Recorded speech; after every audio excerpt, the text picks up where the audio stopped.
horrendous crimes in Rochdale between 2000 and 2006. They were convicted of treating teenage girls as sex slaves, repeatedly raping them in filthy flats, alleyways and warehouses. The perpetrators included taxi drivers and market traders of Pakistani heritage, and it has taken 20 years to bring them to justice. I want to pay tribute to the incredible bravery of the women who told their stories and have fought for justice through all those years. They should never have been let down for so long. The sexual exploitation of children by grooming gangs is one of the most horrific crimes. Children as young as 10 plied with drugs and alcohol, brutally raped by gangs of men and disgracefully let down again and again by the authorities who were meant to protect them and keep them safe. And these despicable crimes have caused the most unimaginable harm to victims and survivors throughout their lives and are a stain on our society. 5 months ago, I told the House our most important task was to stop perpetrators and put them behind bars. I can report that work is accelerating. Arrests and investigations are increasing. After I asked police forces in January to identify cases involving grooming and child sexual exploitation allegations that had been closed with no further action, more than 800 cases have now been identified for formal review, and I expect that figure to rise above 1,000 in the coming weeks. Let me be clear. Perpetrators of these vile crimes should be off our streets, behind bars, and paying the price for what they have done. Further rapid action is also underway to implement recommendations of past inquiries and reviews, including the 7-year independent inquiry into child abuse, recommendations which for too long have sat on the shelf. So in the Crime and Policing Bill, we are introducing the long overdue mandatory reporting duty, which I called for more than 10 years ago, as well as aggravated offences for grooming offenders so their sentences match the severity of their crimes. And earlier this year, I also commissioned Baroness Louise Casey to undertake a rapid national audit of the nature, scale and characteristics of gang-based exploitation. I specifically asked her to look at the issue of ethnicity and the cultural and social drivers for this type of offending, analysis that had never previously been done, despite years of concerns being raised. And I asked her to advise us on what further reviews, investigations and actions would be needed to address the current and historical failures that she found. I told Parliament in January I expected Baroness Casey to deliver the same kind of impactful and no-holds-barred report that she produced on Rotherham in 2015, so we never shy away from the reality of these terrible crimes. And I am very grateful to Louise and her team that they have done exactly that, with a hugely wide-ranging assessment conducted in just 4 months. The findings of her audit are damning. At its heart, she identifies a deep-rooted failure to treat children as children, a continued failure to protect children and teenage girls from rape, from exploitation and serious violence, and from the scars that last a lifetime. She finds too much fragmentation in the authorities' response, too little sharing of information, too much reliance on flawed data, too much denial, too little justice, too many criminals getting off, too many victims being let down. The audit describes victims as young as 10, often those in care, or children with learning or physical disabilities, being singled out for grooming precisely because of their vulnerability. Perpetrators still walking free because no one joined the dots, or because the law ended up protecting them instead of the victims that they had exploited. Deep-rooted institutional failures, stretching back decades where organisations who should have protected children and punished offenders looked the other way. And Baroness Casey found blindness, ignorance, prejudice, defensiveness, and even good but misdirected intentions all played a part in this collective failure. And on the key issues of ethnicity that I'd asked her to examine, she has found continued failure to gather proper, robust national data, despite concerns being raised going back very many years. In the local data that the audit examined from 3 police forces, they identify clear evidence of overrepresentation among suspects of Asian and Pakistani heritage men, and she refers to examples of organisations avoiding the topic altogether for fear of appearing racist or raising community tensions. These findings are deeply disturbing, but most disturbing of all, as Baroness Casey makes clear, is the fact that too many of these findings are not new. As Baroness Casey's audit sets out, there have been 15 years of reports, reviews, inquiries and investigations into these appalling rapes, exploitation and violent crimes against children, detailed over 17 pages in her report, but too little has changed. We have lost more than a decade. That must end now. Yeah. Baroness Casey sets out 12 recommendations for change. We will take action on all of them immediately because we cannot afford more wasted years. So we will introduce new laws to protect children and support victims so they stop being blamed for the appalling crimes committed against them. Yeah. New major police operations to pursue perpetrators and put them behind bars. New national inquiry to direct local investigations and hold institutions to account for past failures. New ethnicity data and research so we face up to the facts on exploitation and abuse. New action across children's services and other agencies to identify children at risk.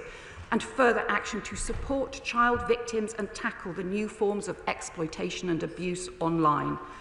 Taken together, this will mark the biggest programme of work ever pursued to root out the scourge of grooming gangs and child sexual exploitation.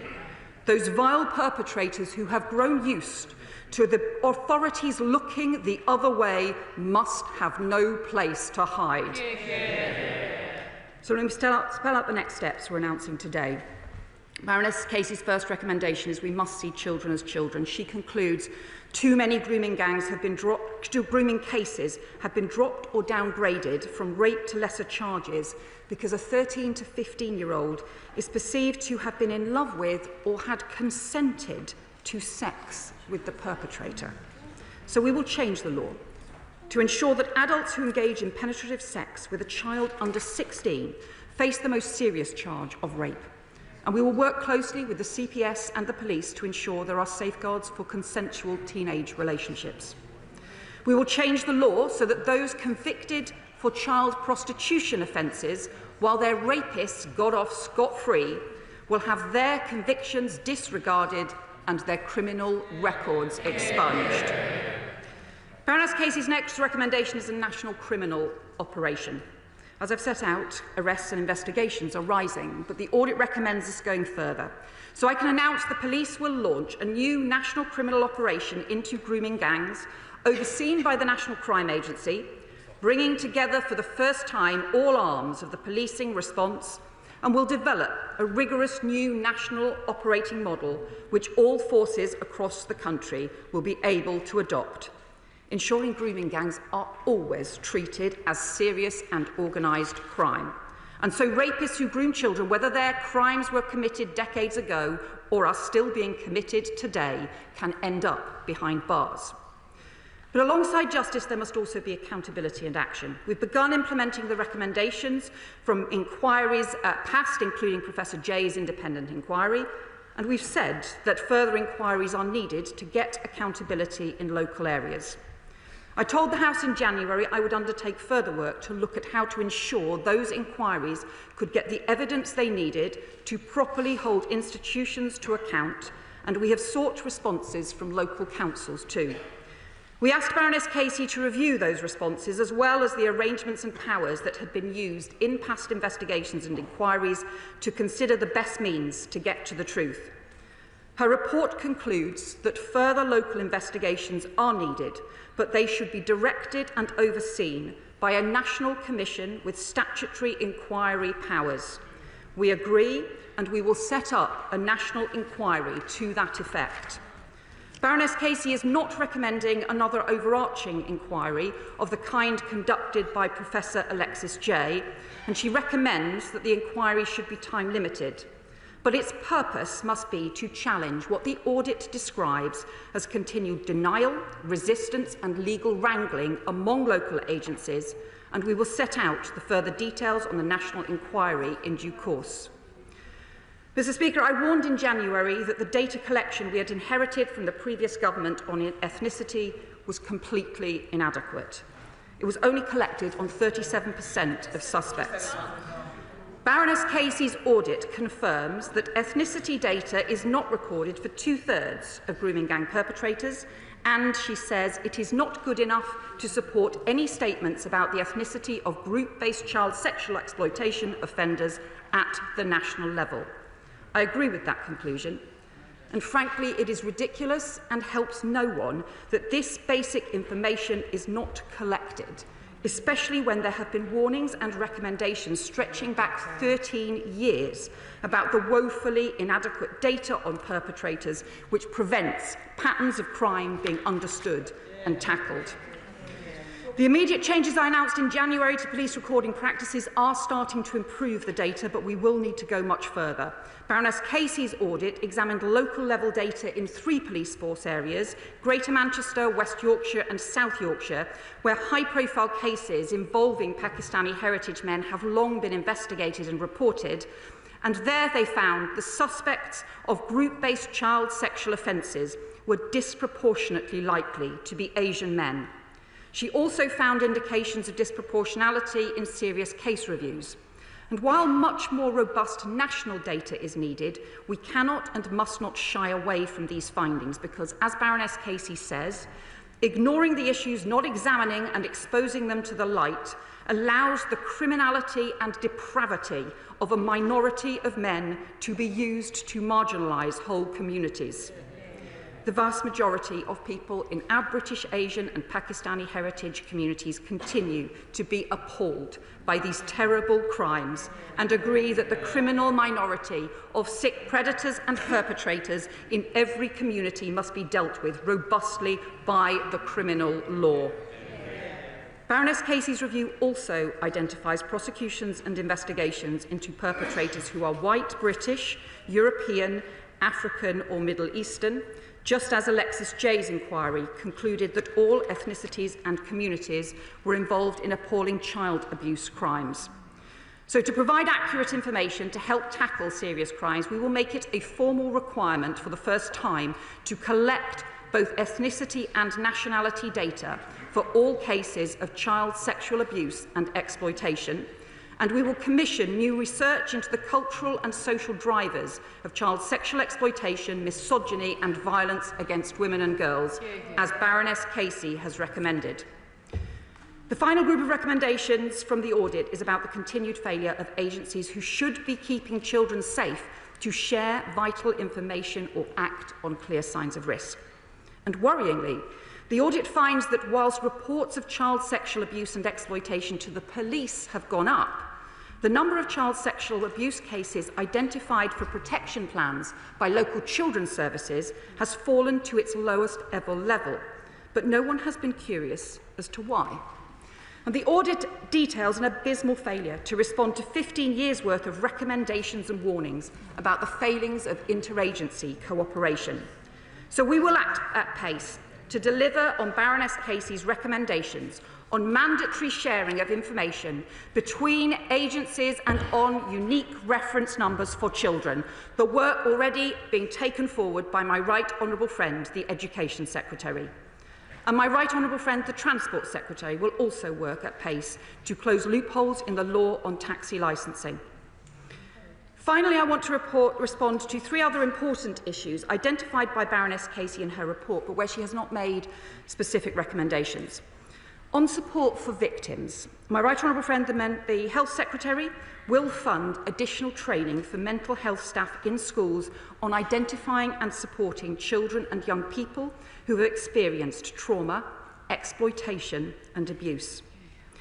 Secondly, Baroness Casey reports that she came across cases involving suspects who were asylum seekers. We have asked her team to provide to the Home Office all the evidence that they found, so the immigration enforcement can immediately pursue individual cases with the police. But let me make clear, Those who groom children or who commit sexual offences will not be granted asylum in the UK. We will do everything in our power to remove them. I do not believe the law is strong enough that we have inherited, so we are bringing forward a change to the law so that anyone convicted of sexual offences is excluded from the asylum system and denied refugee status. We've already increased the removal of foreign national offenders by 14% since the election, and we're drawing up new arrangements to identify and remove those who have committed a much wider range of offences. Finally, Baroness Casey describes ways in which patterns of grooming gang child sexual exploitation are changing, including evidence of rape and sexual exploitation taking place in street gangs and drug gangs that combine criminal and sexual exploitation. I do not believe that this kind of exploitation has been sufficiently investigated. It also describes sexual exploitation in modern slavery and trafficking cases, and most significant of all, it describes the huge increase in online grooming and horrendous sexual exploitation and abuse, including the use of social media apps to build up relationships and lure children into physical abuse. And the audit quotes one police expert saying, "If Rotherham were to happen again today, it would start online." So, Mr. Speaker, we are also passing world-leading new laws to target those who groom and exploit children online, investing in cutting-edge technology to target the highest harm offenders, but we will need to do much more, or the new scandals and shameful crimes of the future will be missed. When the final report of Alexis Jay's 7-year national inquiry was published in October 2022, the then Home Secretary, Grant Shapps, issued a profound and formal public apology to the victims of child sexual abuse so badly let down over decades by different levels of the state.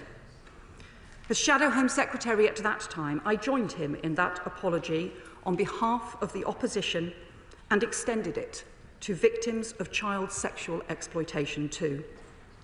To the victims and survivors of sexual exploitation and grooming gangs, on behalf of this and past governments and the many public authorities who let you down, I want to reiterate an unequivocal apology for the unimaginable pain and suffering that you have suffered and the failure of our country's institutions through decades to prevent that harm and keep you safe.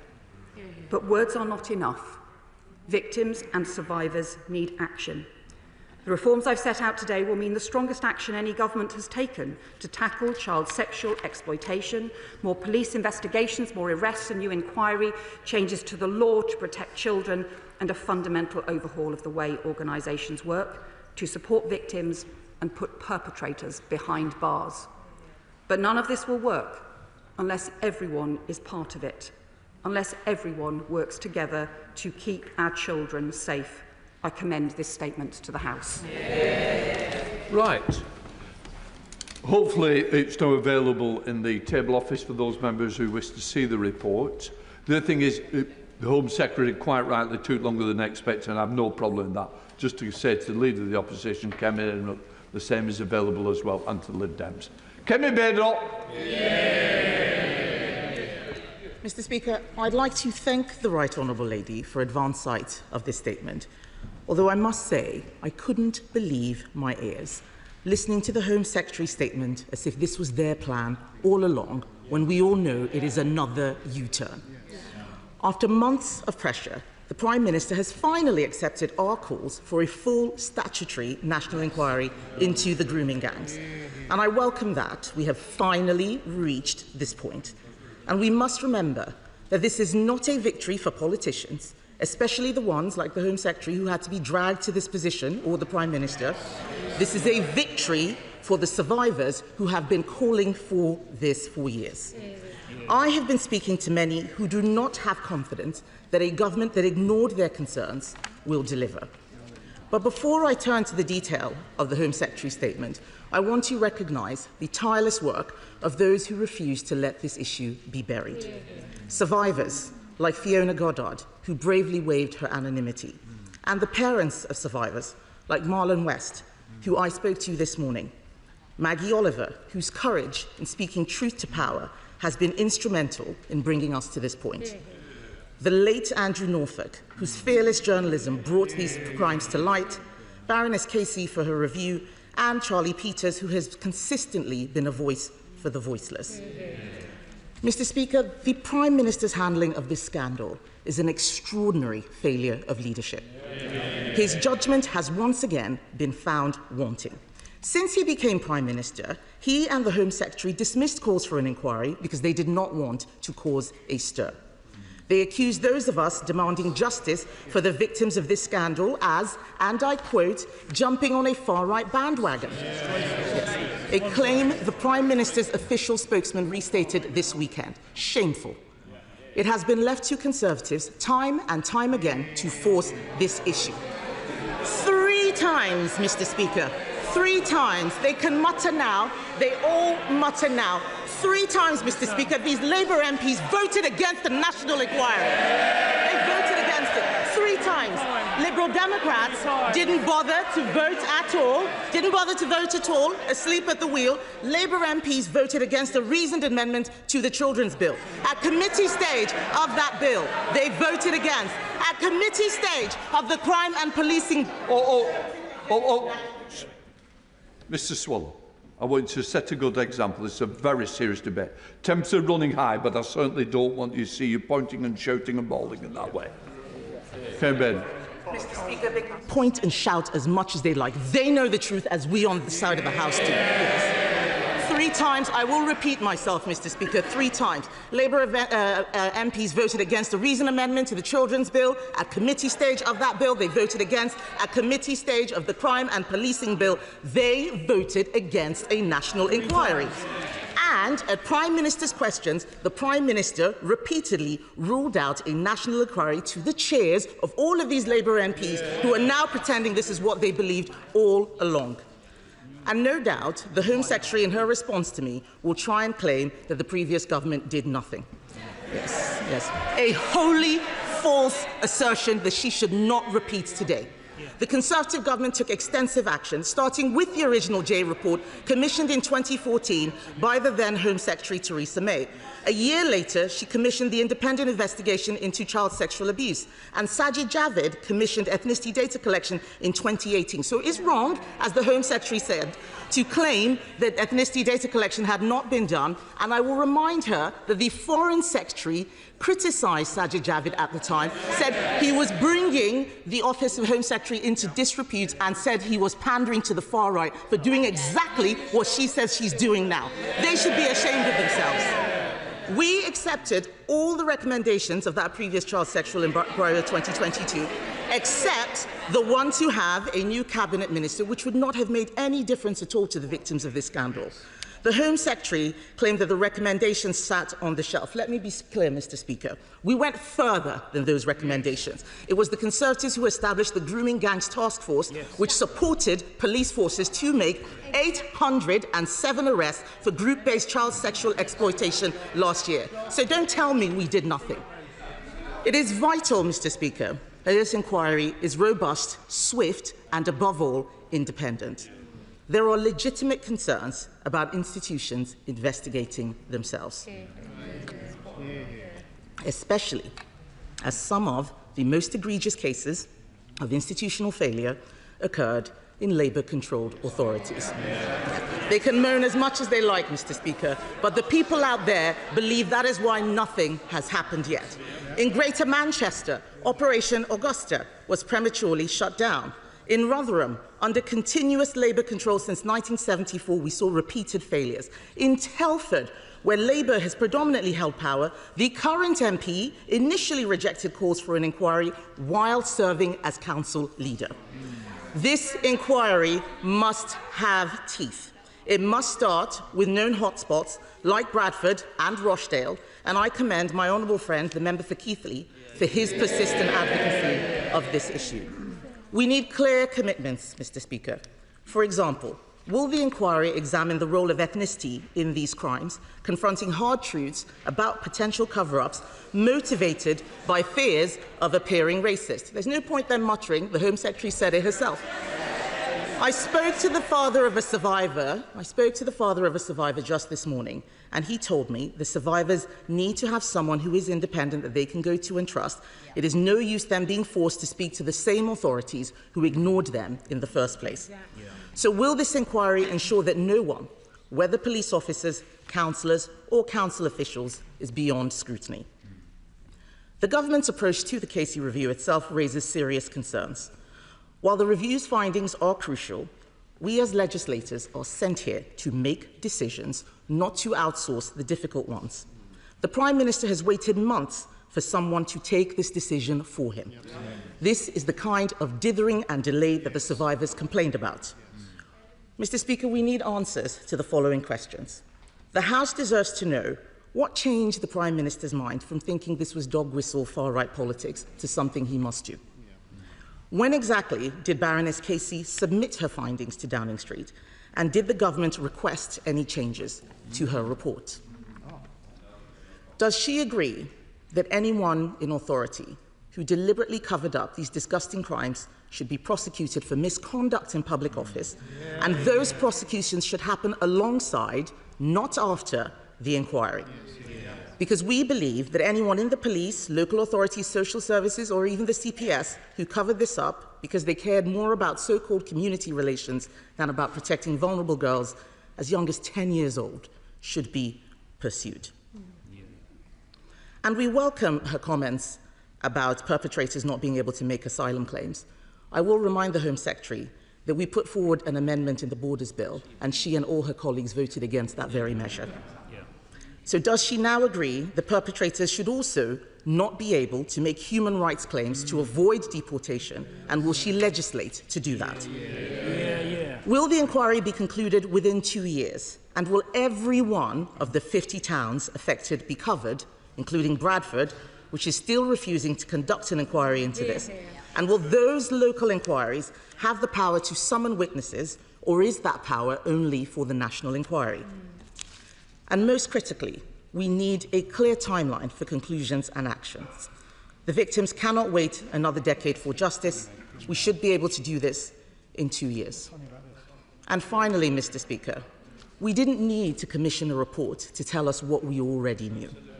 So will she apologise on behalf of herself, the Labour Party and the Prime Minister for wasting so much time and voting against this, dismissing the concerns of the survivors?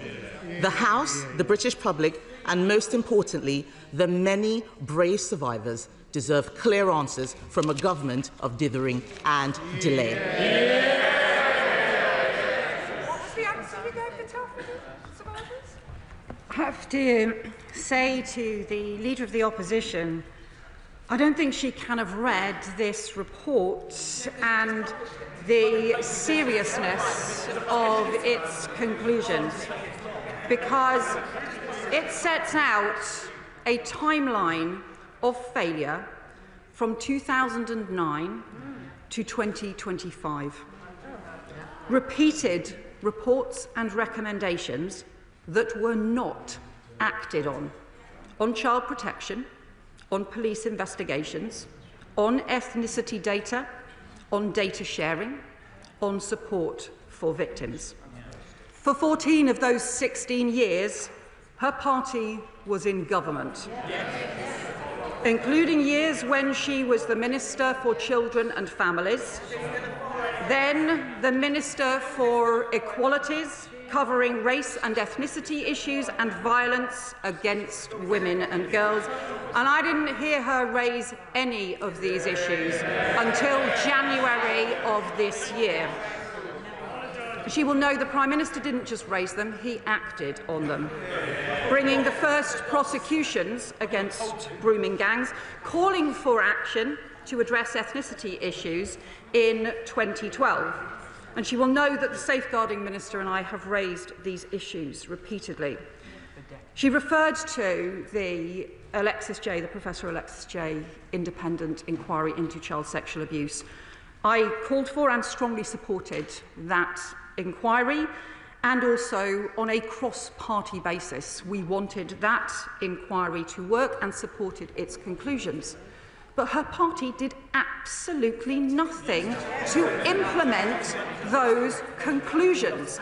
Time and again, recommendations just sitting on the shelf, and it has taken this government now to bring forward the mandatory duty to report. And she says that we should ensure that people who have engaged in cover-ups should be prosecuted. I agree, and that is why this party is changing the law to make that possible, so that cover-ups cannot happen and so that people are held to account.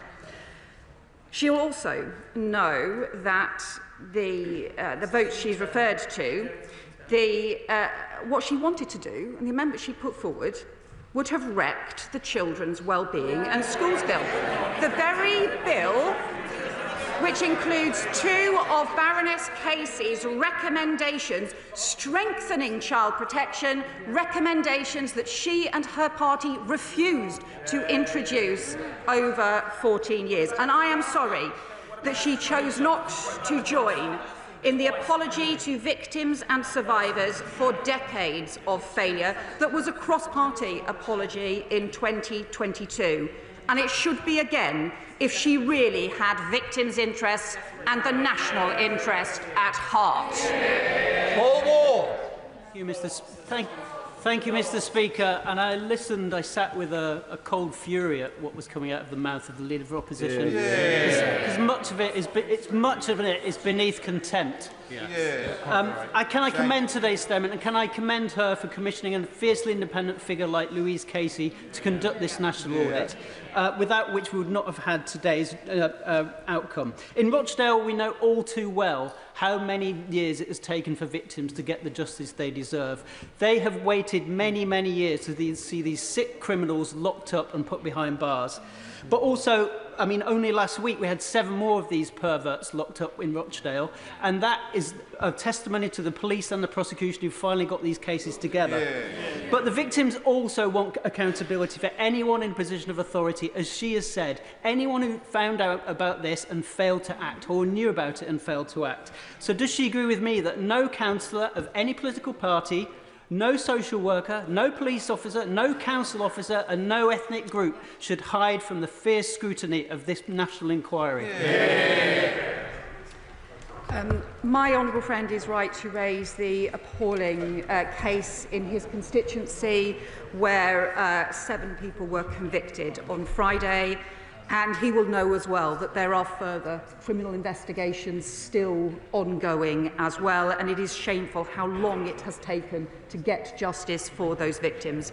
I also agree with him that there can be no hiding from justice for anyone on this appalling issue where victims and survivors have been let down for far too long, and I would hope that this could be a cross-party process to support that. Liberal Democrat spokesperson Lisa Smart. Thank you very much, Mr. Speaker. Child sexual abuse and exploitation are among the most abhorrent crimes imaginable, and we must all support every effort to deliver justice for victims and to prevent these vile acts from happening again. It is, of course, right that the government follows the recommendations of Baroness Casey's report, including a new national inquiry. Survivors must be at the heart of this process. Their voices, experiences and insights must shape both the inquiry and its outcomes. And I would welcome hearing more from the Home Secretary on how she intends to ensure survivors are heard, respected and central to this view, building on their existing testimony without asking to repeat themselves and relive their abuse again and again. Mr. Speaker, the 7-year inquiry into child sexual abuse, chaired by Professor Alexis Jay, delivered its final report in 2022, and the government at the time delivered none of its recommendations, leaving survivors waiting for justice. In her remarks, the Home Secretary mentioned 2 of Professor Jay's recommendations being introduced through the Crime and Policing Bill: mandatory reporting duty and aggravated offences for grooming offenders. But what does this new inquiry mean for the remaining recommendations of Professor Jay? Will victims and survivors see all 20 recommendations implemented while the new inquiry is being carried out? Any new inquiry must be more than symbolic. It must be robust, victim-centred and capable of driving real change. A duty of candour would require public officials and authorities to cooperate fully with an inquiry like this. So it continues to be disappointing that the government has delayed bringing this forward. I ask the Home Secretary plainly, what is stopping the government from introducing a duty of candour via a Hillsborough law now? Finally, now that Baroness Casey has completed her review, I welcome her appointment as chair of the Independent Commission into Adult Social Care. I trust she will bring to that hugely important role the same determination to challenge injustice and champion the voices of those too often left unheard. The honourable member makes important points about the seriousness of this crime. She is right too that we need to continue to implement the recommendations of the overarching inquiry into child abuse. The Safeguarding Minister updated the House before Easter on those recommendations and the action that we are taking forward on those. I can tell her that a lot of the Home Office measures are already well underway as well, and we will continue to do that. It's really important that we don't simply have recommendations sitting on shelves, that things have to be implemented. On the Hillsborough law, we are working at pace to get the details right and bring it before the House. She will understand that it needs to meet the expectations of the Hillsborough families as well as be right for the House too. And we will continue to work on the wider issues as well. Baroness Casey in her foreword says, if we'd got this right years ago, seeing these girls as children raped rather than wayward teenagers or collaborators in their abuse, collecting ethnicity data and acknowledging as a system that we did not do a good enough job, then I doubt we'd be in this place now. We lost a decade. We can't lose another one. Naz Shah. Thank you, Mr. Speaker. Can I first thank the Home Secretary for her statement and for her leadership and commitment to get a grip on this issue. As a Member of Parliament for one of the largest constituencies, Muslim and Pakistani heritage people, Muslims, I know the sheer anger and condemnation that the vast majority of them share, like all Britons, against those that commit these vile actions and vile sexual abuse. This is not only backed by recent polling by opinion that shows Muslims are deeply concerned, majority of them, about grooming gangs, but by sermons in mosques, letters from leading figures, demonstrations on the streets, and so much more, often not given the media coverage that they deserve. I am pleased to see the National Crime Agency will be involved in the future inquiries, and let me reiterate in this House that British Muslims stand on the side of victims and support the full force of the law against all perpetrators of abuse. But would the Home Secretary agree with me that those that display selective outrage or fan the flames to blame entire communities do nothing to protect innocent victims or further the cause of victims? Can I welcome my honourable friend's points that she makes about the anger in her community, the anger across British Muslim communities towards the grooming gangs, towards the rape of children, towards these appalling crimes, and the work that she has long called for, including stronger action from the police to be able to go after perpetrators and bring them to justice.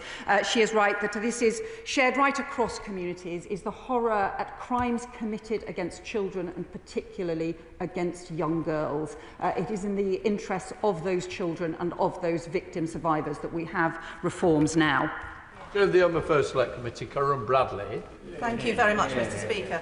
Can I thank the Home Secretary for her statement and for early sight of it. I'm pleased also that Baroness Casey has agreed to come before the committee tomorrow to set out her report more clearly to us. I am concerned about the potential for inquiries trying to get to the truth, potentially prejudicing criminal trials. So could she set out how she envisages the two things running alongside each other, an inquiry and criminal prosecutions? Can I welcome that question from the Select Committee Chair, and I am glad that Baroness Casey will have the opportunity to set out more details of her findings. As the Chair will know, the Baroness Casey has huge expertise and determination and will be forthright in giving the evidence that she has drawn together. She makes a very important point, and it will be important for the Independent Commission, for the Independent Inquiry, to have arrangements with police forces to ensure that where there are current criminal investigations underway, they are not cut across, but so that we also ensure that we can uncover where there have been institutional failings, because it's those institutional failings to pursue action or to turn a blind eye towards action that need to be pursued in particular areas as part of those local investigations and as part of the national inquiry. She'll know that these kind of arrangements have been done in inquiries in the past, so they can be done and will need to be so again now. Sean Davies.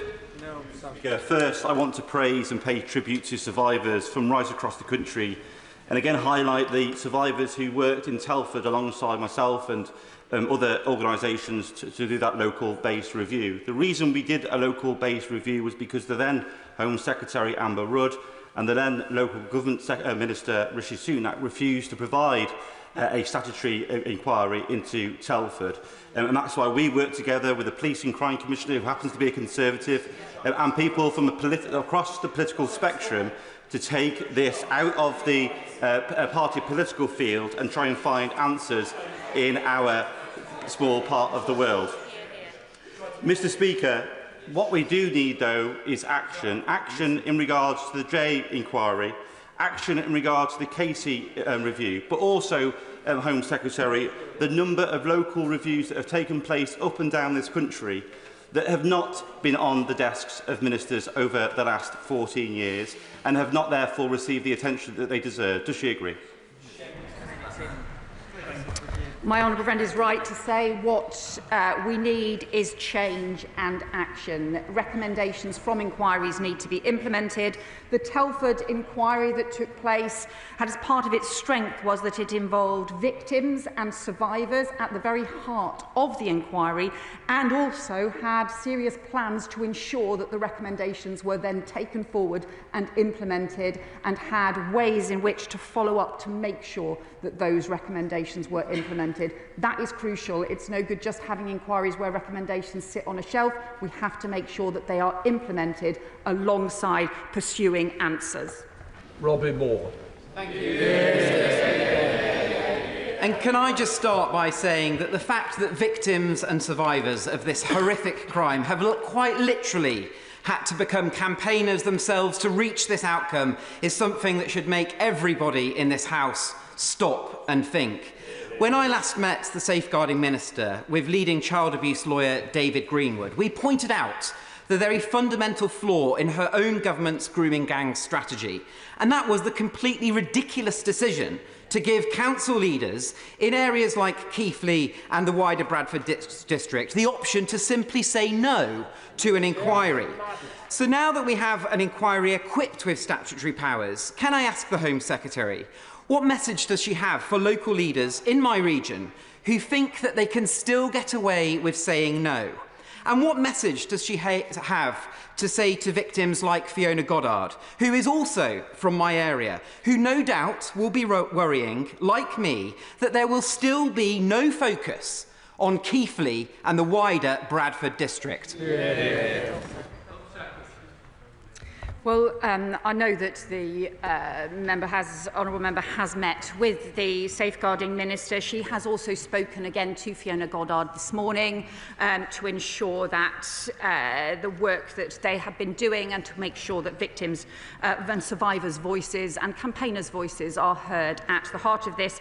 I think he will also know that the Safeguarding Minister did say to him in that meeting that she would not allow local councils to be able to turn their backs and to say no to investigations where they are needed. That is why we have accepted Baroness Casey's recommendation for a national inquiry that will underpin those local investigations. We will ensure, obviously, final decisions will be matters for the independent chair of a commission, but we will ensure that his concerns and those of victims are passed on to the national inquiry. Debbie Abrahams. Mr. Speaker, and I thank my right honourable friend for her statement. I'd also like to pass on my thanks to Dame Louise Casey for meeting with Oldham victims and survivors of CSE. They want no further delays to justice and for perpetrators to face the full face of the law now. It is unacceptable that some are being given court dates of 2028 with all the risks that implies. They want no more red tape. They want survivors to be at the heart of rooting out these perpetrators and getting justice. Can the Home Secretary ensure that this will happen? And will she now consider making misogyny a hate crime? I welcome the work that my honourable friend has done through very many years to champion victims in Oldham, to champion victims across her constituency and to work with survivors as well. She is right to point to the terrible delays in the justice system. She will know that the Lord Chancellor is taking forward reforms to look at how the huge backlog, particularly in Crown Court cases, can be dealt with, because justice delayed is justice denied, and already so many of survivors have waited far too long for justice. I can assure her that those concerns are very much uppermost in the Lord Chancellor's mind. Pritchard. Where there have been local inquiries commissioned by councils, will there be an opportunity for those same areas to fall under the remit of this national inquiry to ensure that some of the issues that the Home Secretary herself references today are still ongoing, are caught within the new framework of the new inquiry? The question he raises is an important one, and ultimately the final decisions will need to be for the independent chair and the commission. That's what happens when we set it up as a national inquiry rather than a government process. But he was right. He will know that, for example, there have been concerns raised around investigations and inquiries that have taken place around Greater Manchester, having final areas that they were not able to compel or to get to the bottom of. They have worked as a result with the Her Majesty's Inspectorate for Policing in order to be able to pursue the final stages of an investigation inquiry. And we did look at whether there were other powers, either through local government acts or through in police inspection powers. However, the simplest way to address this is for it to be done through the national inquiry, and he will be able to make representations around his area, so will any other MPs be able to make representations on their area too. Pegs. By welcoming this statement and the absolute determination of Baroness Casey and this government to hold the perpetrators to account and to hold to account those who may have been involved in cover-ups.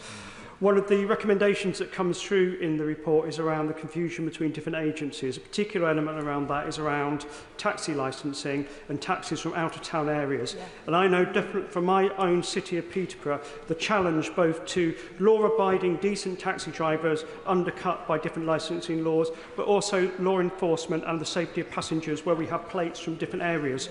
I note that's one of the recommendations. Can my right honourable friend give us more details of how we will move at speed to create a national level playing field so that passengers are safe and drivers have the support they need to keep everyone safe? Yeah.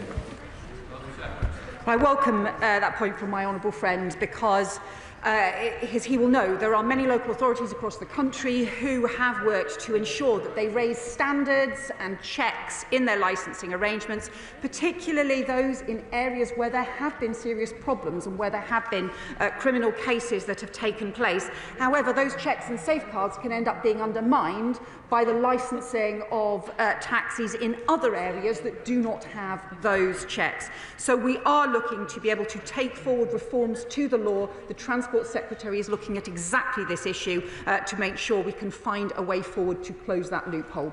Thank you, Mr. Speaker. As a survivor of child sexual abuse myself, I stand in solidarity with the many victims and survivors. The system has failed over many, many years. And I can say that the horror, the trauma, the guilt never leaves you. And I so hope that every survivor who is identified here receives the mental health support and otherwise that they deserve to help rebuild their lives. Survivors have witnessed very many promises, 20 recommendations, and the call of never again, time and again. What will the Home Secretary do, and how will she reassure them that this won't be another one of those examples? And can I just say, too, that I am really let down and disgusted that the Leader of the Opposition began her remarks with a party political assault on her opponents like this. Victims and survivors deserve more than a smug "I told you so" diatribe. Victims and survivors deserve action. Can I thank the honourable member for speaking out about his experience, and I do not underestimate how brave and how difficult it can be to do that, and he will be just giving all kinds of support to other victims and survivors simply by the fact that he has done so. He is right to raise the challenge about how do we ensure that recommendations are actually implemented. He will know that on the issue about therapeutic support, we do want to extend therapeutic support to victims and survivors, but we will start, as the Health Secretary is setting out, we will start by providing additional support and training for those who provide mental health support in our schools. Charlotte Littles. Thank you, Mr. Speaker. At Manchester Minshall Crown Court last week, 7 men were convicted for sickening crimes as part of a grooming gang.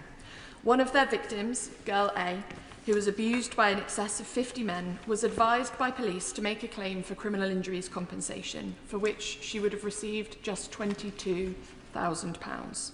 She did not make a claim, but this did not stop the defence from arguing that she made up accusations to bolster a claim for compensation.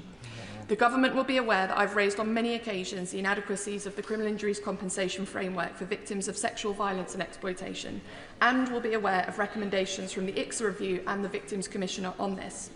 While no amount of money could be adequate to compensate victims like Girl A, we owe it to them to ensure they have the financial support required to rebuild their lives and do not have to choose between this and justice. How much longer will we all be waiting for this?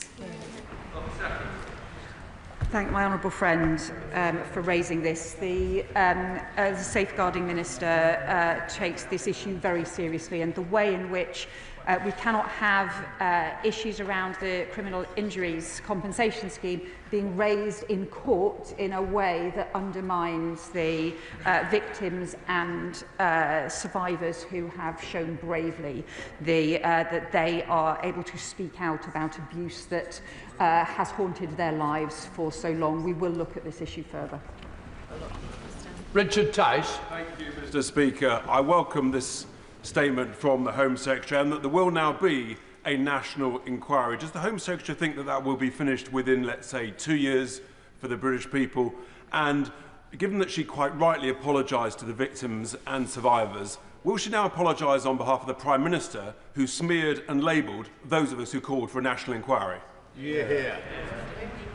Well, he raises the issue about the timescale for this, and the so in the discussions that we have had with Baroness Casey, and also recognising the many issues that people want to raise with an inquiry, we had expected suspected that it might take around 3 years. Clearly, if the Commission is able to work faster than that, then people will clearly want answers as swiftly as possible. But final details about the timings will obviously need to be determined. I think we do need to make sure that we are both implementing the recommendations of previous inquiries and also making sure that we are pursuing these further investigations in local areas as swiftly as possible. And I do reiterate in my statement earlier the recognition of the huge harm that has been done to victims and survivors through decades. And I would urge him to look at that section of Louise Casey's report with the 17 pages of failure year after year after year to follow through and to take action. And I do believe that victims and survivors are owed an apology for that failure over very many years. David Lammy. Thank you, Mr. Speaker. Mr. Speaker, I think it's fair to say there are many issues in this House which we may disagree on, but an issue of this magnitude is something that should bring all of us as parliamentarians together to work to ensure we get justice for those victims. The Home Secretary has outlined the next phase of this, but if we're really honest with ourselves, for every victim who's come forward to share her horrific testimony, there are so many more girls up and down the country who have not come forward. So it's in their interest that we make sure we get this right as a country. The Home Secretary has outlined the issues around data and the lack of data gathering. One of the areas I've raised consistently is around criminal exploitation by gangs who sexually exploit young people and then use them to carry out their horrific county lines up and down the country. Does the Home Secretary agree that that collection of data must also lay with the Met Police forces, other chief police forces across the country and British Transport Police? My honourable friend is right that so many victims and survivors don't come forward, and we need to make it easier for people to do so and recognise the scale of the abuse that takes place. But I agree with her on this really important issue about the county lines and the interaction between criminal exploitation and sexual exploitation. Too often the county lines and criminal exploitation is seen as an issue involving teenage boys, but very often teenage girls are also drawn in, and very often that also means sexual exploitation as well. I don't believe enough investigation has been done yet into this particular pattern and form of child sexual abuse and exploitation. As we strengthen the law on criminal exploitation of children, we need to make sure that this issue is properly pursued, as she says, as part of the data gathering, but further research as well. Esther Magnum. Thank you, Mr. Speaker. This government has been dragged kicking and screaming to deliver a national inquiry, having dismissed the pleas of a nation for one as jumping on a far-right bandwagon. Yeah. This reluctance is why my honourable friend for Great Yarmouth will continue with his inquiry, and I will be supporting him in this. But can I ask the Home Secretary, will this government's inquiry investigate the political motivations behind the cover-ups, including the role of the Labour Party, or will this continue to be swept under the carpet? What I say to the honourable member is I think everyone should want not just to get to the truth about past failures, but also to make sure that we make the changes to protect children for the future as well. That includes changes in social services, it includes changes in policing and the police operation that I hope that she would welcome to take action to put perpetrators behind bars, and also the action to gather proper ethnicity data, which simply has not been gathered properly before, and where Louise Casey's report is very clear. It is totally inadequate, the data gathering that her government, her previous government, left behind. So I hope she would agree to all of those being extremely important so that we can get stronger protection and truth for victims. Elsie Blunder. Thank you, Mr. Speaker.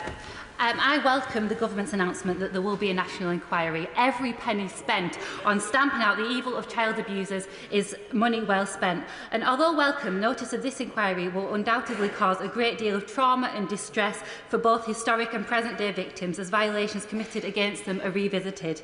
As the honourable member opposite referenced, what steps can the government take to ensure that victims and witnesses have access to robust mental health support, and how can we ensure that our courts, as my honourable friend, the member for Oldham East and Saddleworth mentioned, especially in places like Greater Manchester, which face extensive court backlogs, are sufficiently resourced to ensure that at the end of this process, justice is finally delivered? Thank my honourable friend for that question. I know she has championed victims and survivors in her area and community, and she is right to say that we have to make sure that victims and survivors get support. 7,000 victims and survivors gave evidence to the original Professor Alexis J. inquiry. That's why it's so important that they did not do so in vain, and we make the reforms and the changes for that recommendation. But she's also right to say we need to increase the therapeutic support for victims and survivors, and that will start with providing additional support for children. Dr. Luke Evans. Thank you, Madam Deputy Chair. And one of the reasons 6 months ago in January I wasn't supportive of the strategy the government had was the fact that it couldn't compel local inquiries to bring forward witnesses. That is a key bit. Now, in listening to her answers very carefully, could she clarify, will those local inquiries be able to compel witnesses? Is it them? Is it the national side as well? And will those powers be used to ensure there is no stone unturned?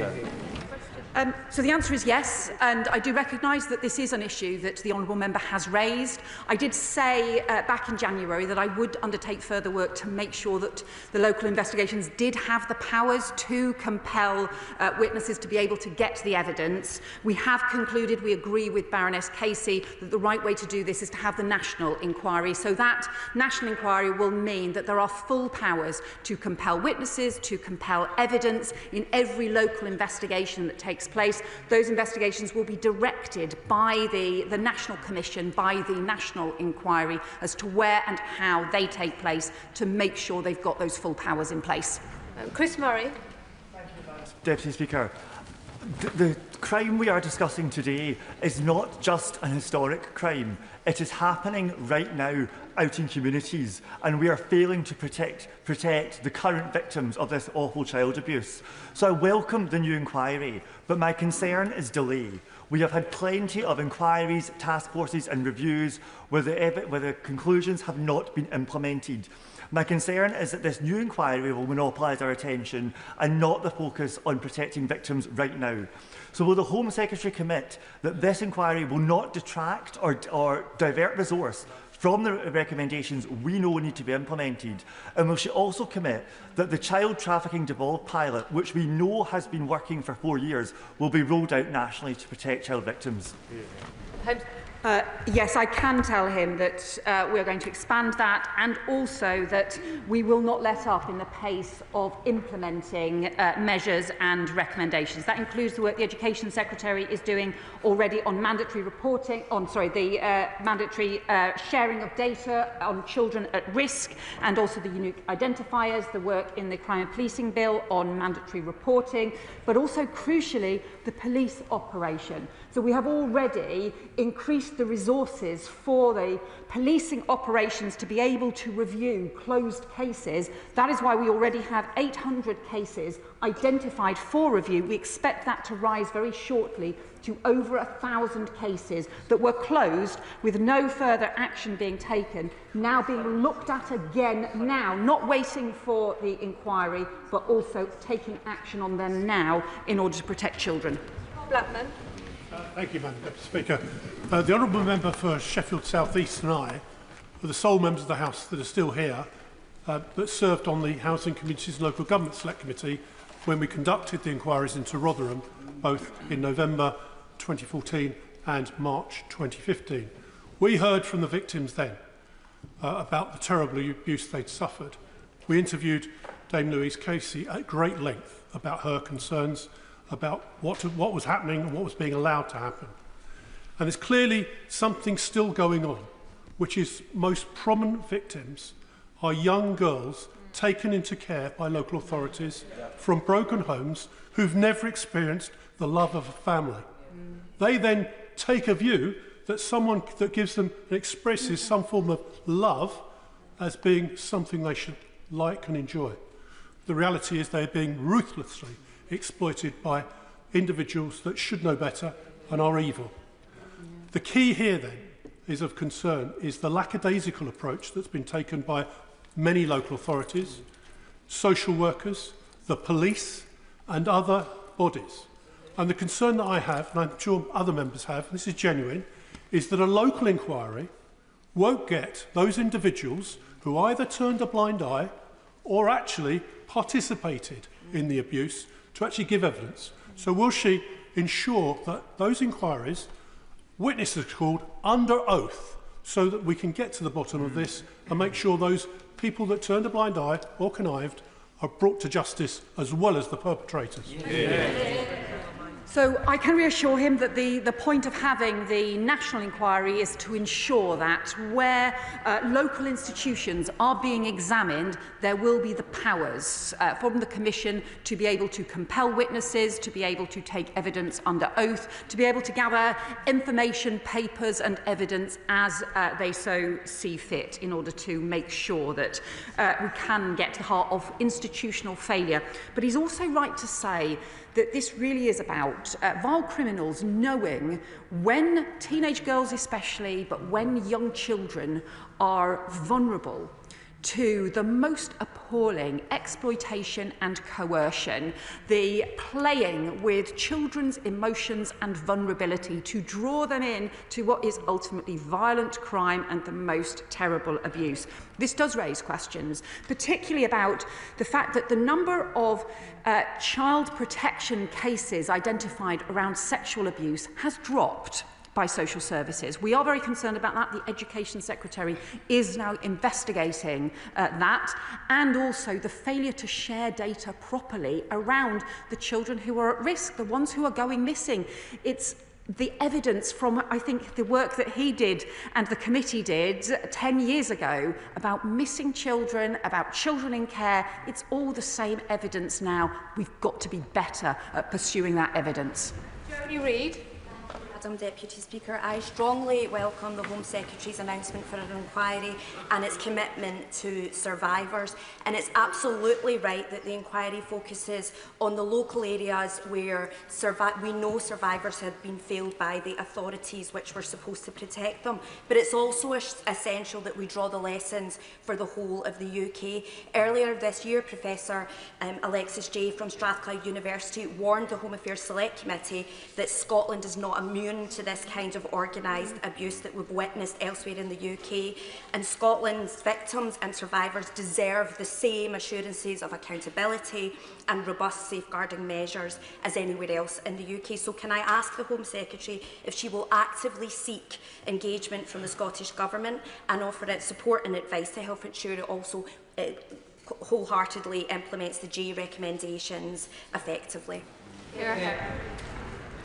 I welcome my honourable friend's point. The Safeguarding Minister will follow up these issues with the devolved administrations. Obviously, she is right. Of course, this is a devolved issue for Scotland. Nevertheless, she's also right that this kind of appalling crime, this is happening everywhere, and this needs action everywhere in order to safeguard children and protect them. I appreciate how sensitive the topic is, but longer questions mean fewer colleagues will get in, and obviously shorter answers from the Secretary of State will help as well. Richard Ford. Thank you, Madam Deputy Speaker. At one of my surgeries, I heard from a civil servant who had gathered evidence for the independent inquiry into child sexual abuse across the whole of England. They described themselves as being, quote, left emotionally and physically drained after collecting evidence, only for it not to have been acted on by the government.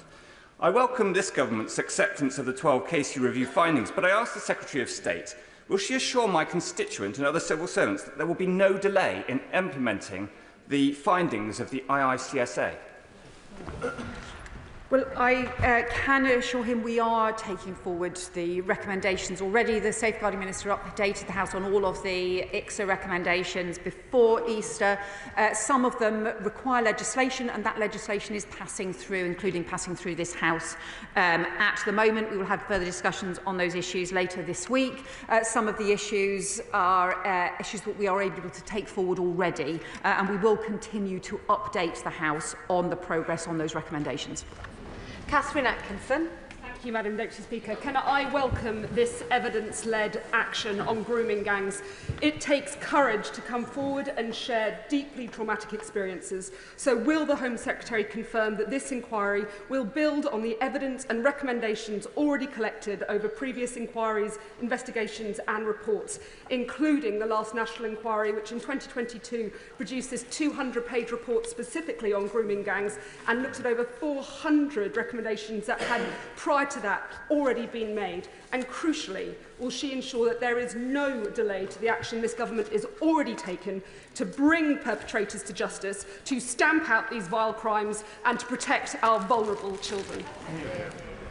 I agree with my honourable friend. We need to ensure that the 2-year inquiry into child sexual exploitation that was conducted as part of the Professor Alexis J review, those recommendations, we have agreed to implement all of those recommendations, and one of those on the aggravated sentencing for grooming offences we are taking forward as part of the Crime and Policing Bill. We are also introducing similar parallel arrangements for online abuse, because that online grooming as well, which obviously has escalated and accelerated since Professor J's work, we also need to make sure we're taking action on. Thank you, Madam Deputy Speaker. My Hillingdon constituents have seen the work over many decades the local authority has had to deal with child sexual exploitation and trafficking arising from Heathrow. One of the issues arising when I led the Local Government Association's response on this, when these cases first came to light, was the sharing of information. So will she assure the House that following this inquiry she will upgrade the status of the working together guidance, and in particular make sure those bodies accountable to the Home Office, like the police, understand and take it as seriously as other bodies do, so we don't see people falling through the cracks between agencies? I welcome the honourable member's points on this. Baroness Casey's review does identify that sexual exploitation is a central part of trafficking and modern slavery as well. And I do also agree with him about the importance of the sharing of information. It's these basic things that just time and again everybody says the right words and then it just doesn't happen in practice. So we need the laws to change, but we also need systems to change to make it easier to share that information. We will take that forward both in policing and as part of the work that my honourable friend, the Education Secretary, is doing, so that it's much easier for them to share that information. We're introduced. Thank you, Deputy Speaker. Does my right honourable friend agree that there was no vote previously on whether or not to have a national inquiry into grooming gangs? The vote was about having the safeguards of the Children's Wellbeing and Schools Bill. And following the independent inquiry into child sexual abuse and the 200-page, which dealt specifically with grooming gangs, this government was right to have the local inquiries and to have the rapid national audit. And now that Baroness Casey has recommended a national inquiry into grooming gangs, the party opposite should be working with us for the sake of the victims, rather than attempting to score political points as the leader of the opposition did. Well, Baroness Casey's audit that was conducted in just 4 months, but looked at some of the issues in considerable detail, but also sets out really the fact that we have had these 16 years of different reports and inquiries. That does include some of the issues around the 200-page report that he refers to and other reports as well. The crucial thing is that we need action. So victims and survivors need answers, and we need to pursue serious failings wherever they are found, but we've also got to make sure that when recommendations are made, that they are implemented. Minister Meddy. We welcome the government statement today and hope it will lead to concrete, properly funded actions. In February, Applied Cymru amendments called on the Welsh Government to work with police forces on an all-Wales audit of child abuse cases across Wales, and it was backed unanimously. What concrete steps have been taken between the Welsh and UK governments since the passing of that vote to bring justice to these victims?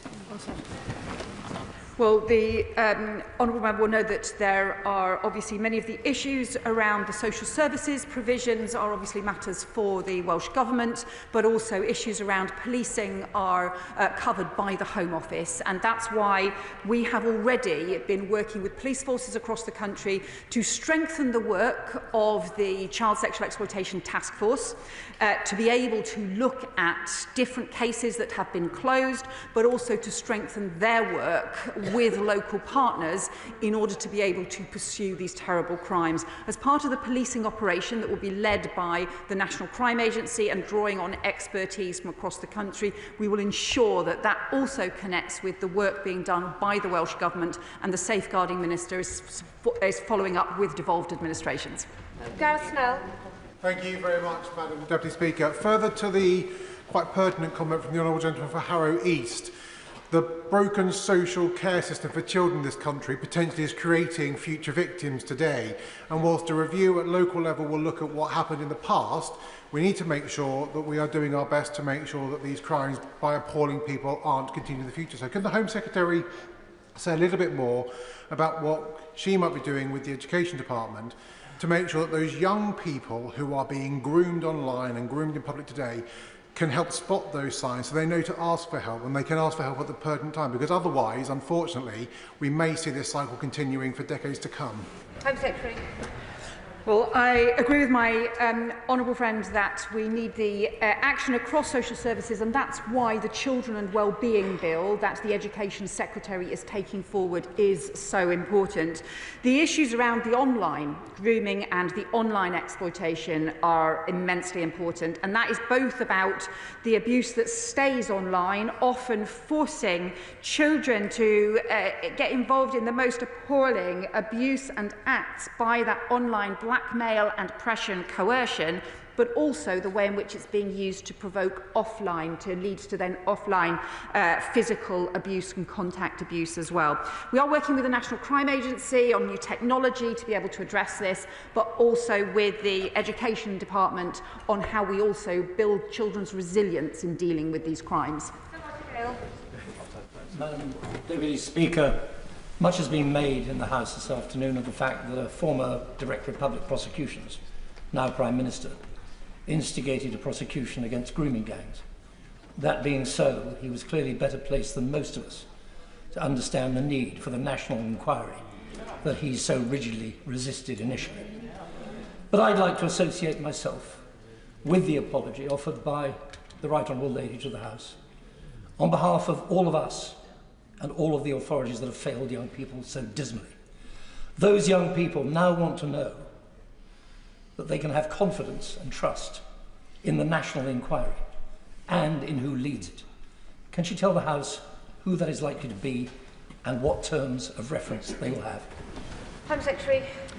The terms of reference will be set out in due course. We have not yet appointed or determined the chair for the national inquiry, and we will do so and set that out for the House. But can I also welcome his response on the issue about national apology for over historic and current the challenges that have been led to victims just being let down through very many years. And I think his response echoes the way in which the whole House came together in 2022 around a similar support for victims as well.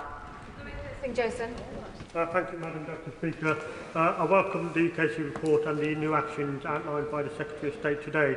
I specifically welcome the requirement for collection of ethnicity and nationality data. The report refers to different and changing models and patterns of abuse. The Secretary of State will be aware there has been historic allegations involving grooming and sexual abuse of Sikh girls. So will she ensure that the requirement to collect ethnicity and nationality data extends to victims so that we can once and for all see the evidence for any model of this kind that exists. Secretary. My honourable friend raises a very important issue about victims, and very often victims in many communities he's talked about, Sikh girls, not feeling confident to come forward and feeling the sense of shame that prevents young people being able to ask for help when they need it. It's essential, therefore, that we strengthen the ethnicity data around victims as well as around perpetrators to make sure that victims and survivors in all communities get the support and safeguarding they need. Nick Timothy. Thank you, Madam Deputy Speaker. The official document published online by the government says the national inquiry will only, quote, coordinate a series of targeted local investigations. How many local investigations will the inquiry coordinate, and will it cover the whole of England and Wales? Yes or no? Secretary. The decisions about which areas are looked into and how many will be matters for the Commission. We envisage the Commission lasting for 3 years. I know the Leader of the Opposition suggested 2 years. We think it will need around 3 years to be able to pursue the scale of work that is needed. I think it is right that the final decisions are ones for the Commission, for the Independent, for the National Inquiry itself. It will be able to look anywhere that it wants to across England and Wales and be able to pursue the evidence wherever it sees fit. Sam Carling. Thank you very much, Madam Deputy Speaker, and can I thank the Home Secretary for the robust measures that she's laid out today. Can she reaffirm the commitment that the government made in January of this year that the ICSA recommendations relevant to the Home Office will be implemented in full? Home Secretary. Yes, I can. That work is either completed or well underway. Al Pinkerton. Mr. Speaker, in an era when information is increasingly contested and weaponised, political parties would do well to lead by example by providing credible information and avoiding the spread of disinformation, including about the events, proceedings and procedures of this House. Given that Baroness Casey's report addresses what is, frankly, a matter of the utmost sensitivity involving highly vulnerable young girls, can I ask the Secretary of State to ensure that the operation and eventual findings of this report are communicated clearly, responsibly and in a timely manner to the public, and that disinformation is actively countered to prevent political distortion, the incitement of harm and the further diminution of public trust?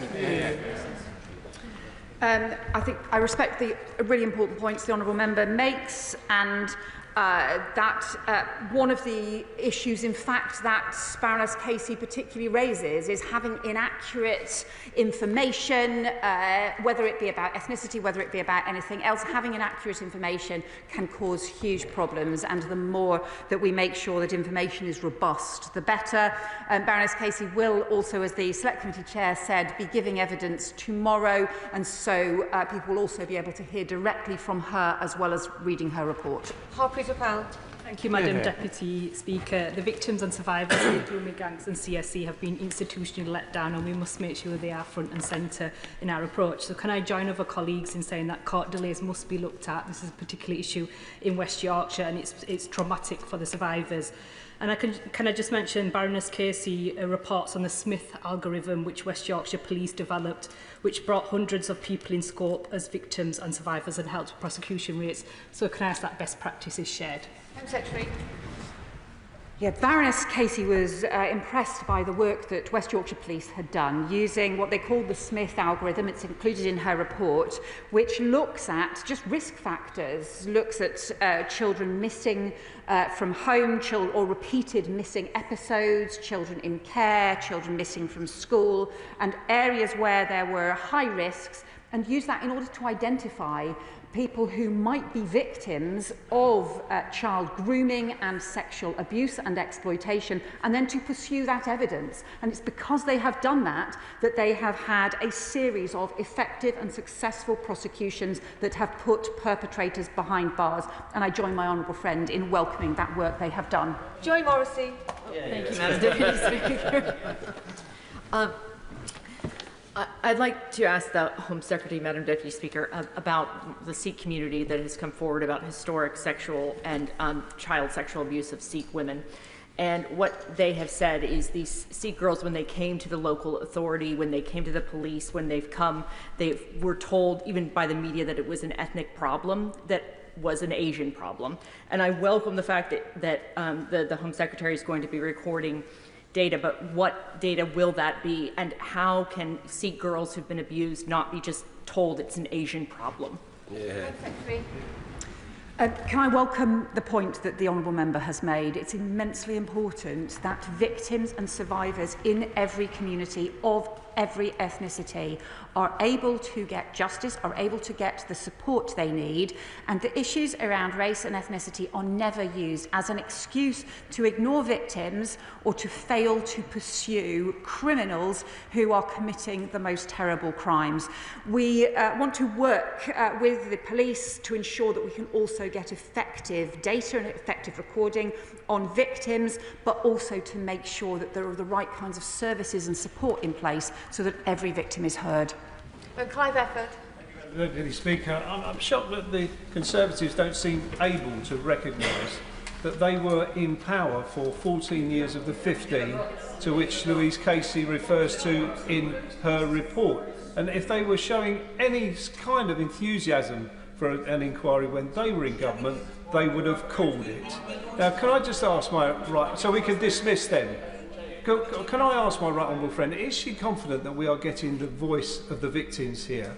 Well, the victims are parents and the children themselves. When we had a similar problem to this back in the 90s when I was in local government, we set up a thing called Childline to give a direct voice to young people so that they could raise their concerns. Does she think that we should have a similar thing here so that victims of child sexual exploitation can get their voices heard? Secretary. My honourable friend makes a really important point, and on the history and the action that's been taken, one of the things that Baroness Casey particularly criticises is a 2020 report that was produced by the Home Office under the previous government, because she concludes that the conclusions that it came to were simply not justified by the data, and that the data that was being gathered was inadequate. I think everyone should recognise that not sufficient action has been taken, whether it be on the data, whether it be on sharing, whether it be on implementing recommendations. On the particular issues of victims and survivors, the Safeguarding Minister is doing immensely important work on this and is looking at ways to ensure that the victims and survivors' voices can be at the heart of the new national inquiry and also at the heart of all of the work that the Home Office does in this area as well. Sarah Ball. Thank you, Madam Deputy Speaker. I don't believe I've actually heard an answer to a number of the Leader of the Opposition's questions, so I'll ask the Home Secretary again. When did Baroness Casey submit her findings, and did the Government request any changes? Home Secretary. 10 days ago, and this is Baroness Casey's report. This is her independent report, and anybody who suggests that Baroness Casey report would change her, Baroness Casey would change her views and reports for anyone has not met Baroness Casey. Sean Maskell. Thank you, Madam Deputy Speaker, and I welcome the pace and focus which the Home Secretary has brought to Baroness Casey's report, and she is right to highlight the risk of the unrhyme space and, of course, the rapidity by which that is now a focus. Can she give assurances that protocols will change according to that to ensure that we're looking for the information we don't know about, but also for survivors and victims of exploitation online, that if they have been criminalised, those cases will be quashed so that they're not carrying convictions for the exploitation they experience? Home Secretary. I really welcome the point my honourable friend has made about needing to ensure that victims aren't criminalised for the coercion against them, for the crimes that are committed against them. And it's that failure, I think, that tendency to blame victims for the appalling crimes committed against them that has been a pervasive problem through the years. We are looking further at the issues around the online grooming and exploitation. That is escalating. In a complicated way, it does also involve more teenagers themselves being involved in that exploitation as well. That is more complicated to identify where people are being coerced and where they are actually criminals themselves who are committing these crimes. Lee Anderson. Thank you, Madam Deputy Speaker. It is amazing, it is staggering that the Labour MPs can come here today and welcome an inquiry when they was given the chance. They all voted against one. But these girls, these victims of the Pakistani grooming gangs, they were kidnapped, they were abused, they were drugged, they were raped. And when they reached out for help, everybody ignored them. So there's little wonder they have no faith in the system. But they can regain faith if the Home Secretary agrees with me and appoints Maggie Oliver as chair of the inquiry. Well, I would say to the honourable member, the child sexual exploitation and abuse, some of the most vile crimes that our country faces. And what Baroness Casey's report sets out in some detail, set out over 17 pages, just report after report after review after report after review, and so many of those recommendations never implemented. So concerns that were raised at the time of the Rotherham inquiry about issues around ethnicity, about issues around lack of information sharing, about lack of protection for children, simply not acted on. And Baroness Casey herself says, if we'd got this right years ago, seeing these girls as children raped rather than wayward teenagers, then I doubt we would be in this place now.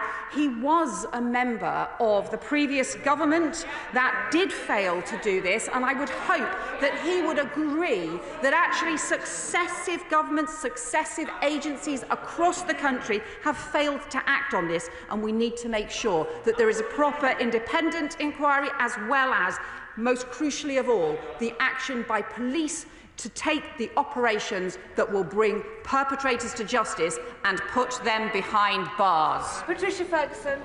Thank you, Madam Deputy Speaker, and I thank my right honourable friend for bringing forward the statement today. One of the questions running through Baroness Casey's audit is why.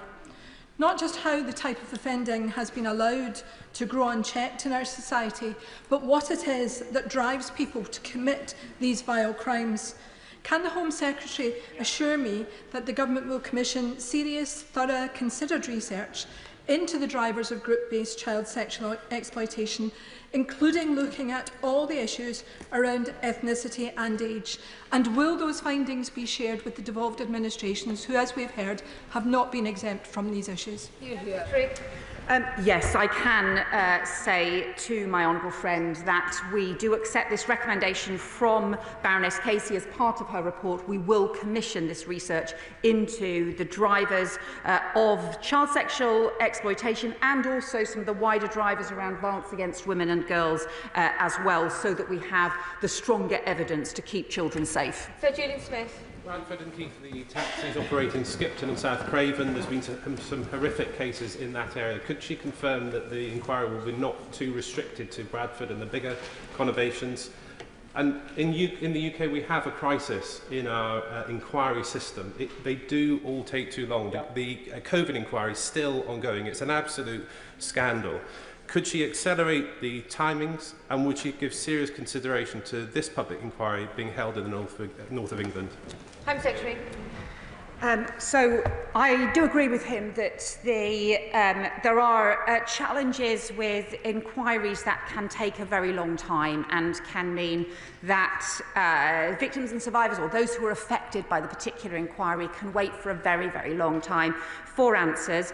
That is why it is critical that actually we introduce and implement recommendations from previous inquiries, that we get on with it, that we strengthen the police operations now to put perpetrators behind bars. I can also tell him we will not restrict where the inquiry goes or where the Commission chooses to investigate. Thank you, Madam Deputy Speaker. I welcome the audit by Baroness Casey today and the government's instigation of the national inquiry. It must leave no stone unturned, it must lead to convictions, and it must lead to perpetrators and anybody complicit behind bars, where, as far as I'm concerned, they can rot. But, Madam Deputy Speaker, it is also important that in this most serious of issues demands serious and considered conduct from the people in this place, including not misrepresenting what happens here. Can the Home Secretary confirm to me that the reasoned amendment referenced by the Leader of the Opposition, if it had passed, would not have led to a national inquiry? It would have blocked child protection measures.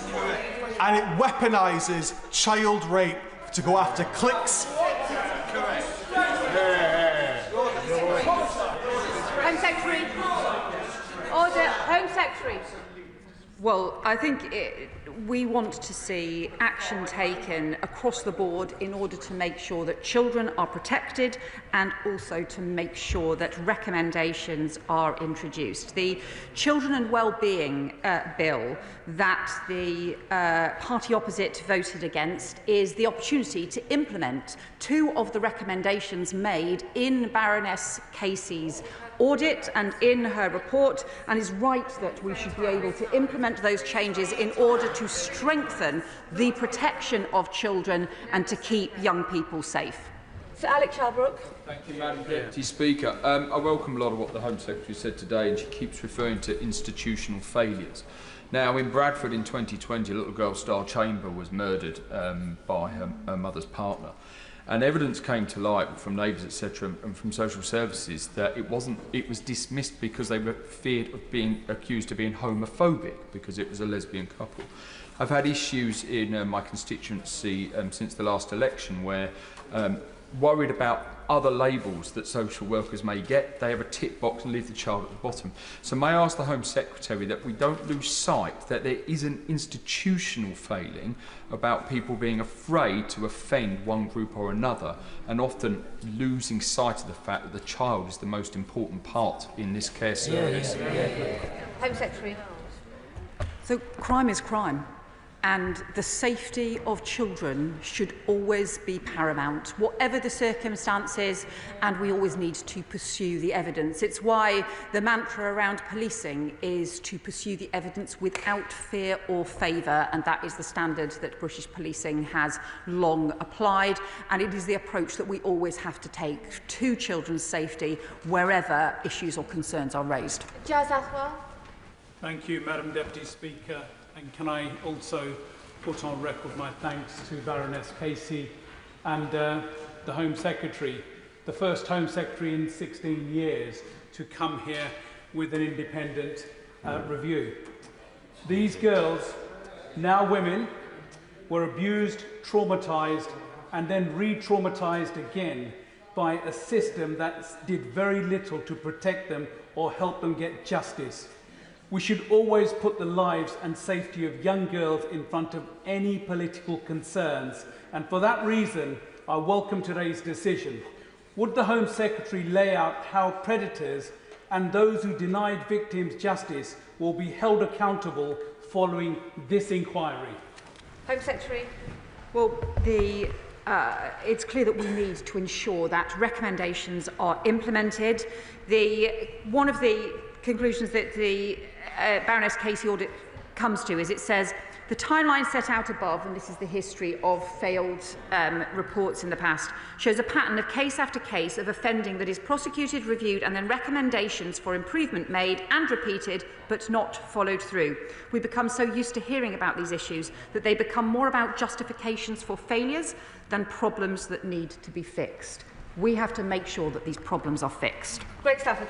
Thank you very much, Madam Deputy Speaker, and I welcome the Home Secretary's statement that those who are convicted of such crimes will not be able to take part in the asylum system. I would suggest to her that she may want to go and extend that to all crimes against the person. But the question that my honourable friend, right honourable friend from the front bench asked was, will she make sure that no human rights, fallacious human rights claims can be made so that these people cannot be deported if convicted of these crimes? Secretary.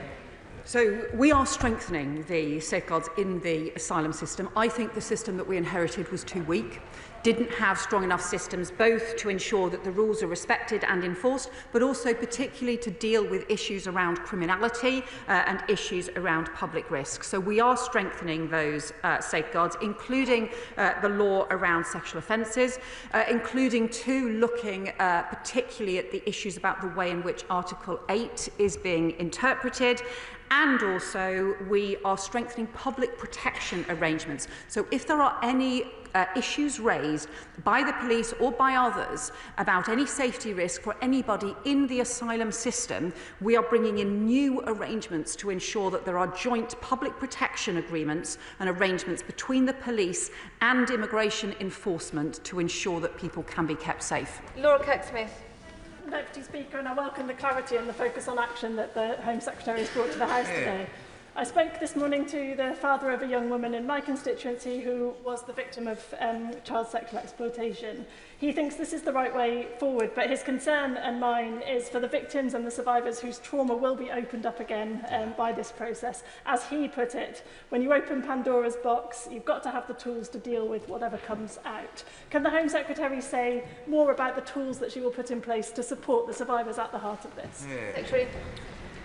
My honourable friend makes a really important point, because I think too often victims and survivors have been asked to tell their story, often to multiple different agencies, and then have seen no action, and it simply strengthens the distress that they feel. 7,000 victims and survivors gave evidence to the independent inquiry on child sexual abuse. So we will work closely, and the Safeguarding Minister will work closely as we draw up the arrangements for the National Inquiry to keep victims and survivors in our minds. We need to make sure that they do have support, and that the points that she has raised on behalf of her constituent, for them and for their families, are properly taken seriously. Khan. Thank you, Madam Deputy Speaker. Can I welcome the Home Secretary's statement, in specific allowing the NCA to head this operation with other partner agencies, of course working across all regions. As a barrister, I've spoken to many NCA officers and law enforcement officers. One criticism which is consistent is that they do not have enough resources. This is going to be an enormous investigation up and down the country. Will the Home Secretary assure this House that they will not be limited to resources which they need in order to complete this investigation? Home Secretary.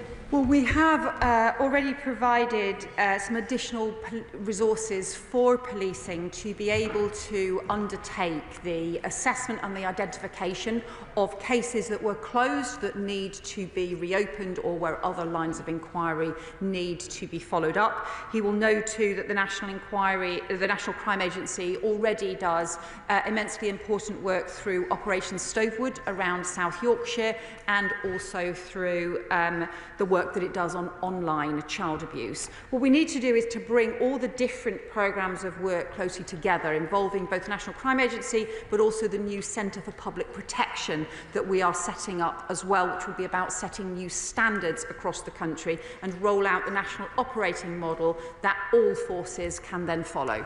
Dixon. I'd like to start by commending the Home Secretary for the dignified way in which she gave her statement and her apology to the victims and survivors of sexual exploitation and grooming gangs for past failures. I'd like to associate myself with her apology. Madam Deputy Speaker, I welcome that the Government have accepted the recommendations of Baroness Casey's rapid audit and the announcement of a national criminal operation to pursue and convict perpetrators. Justice for victims of these horrific crimes must always be our top priority. West Yorkshire Police have taken a proactive approach to securing justice for victims. As recently as January of this year, 8 men have been given jail sentences of nearly 58 years for multiple sexual offences against 2 children in Keighley in the 1990s. Will she join me in commending the work of West Yorkshire Police in bringing perpetrators of these vile crimes to justice?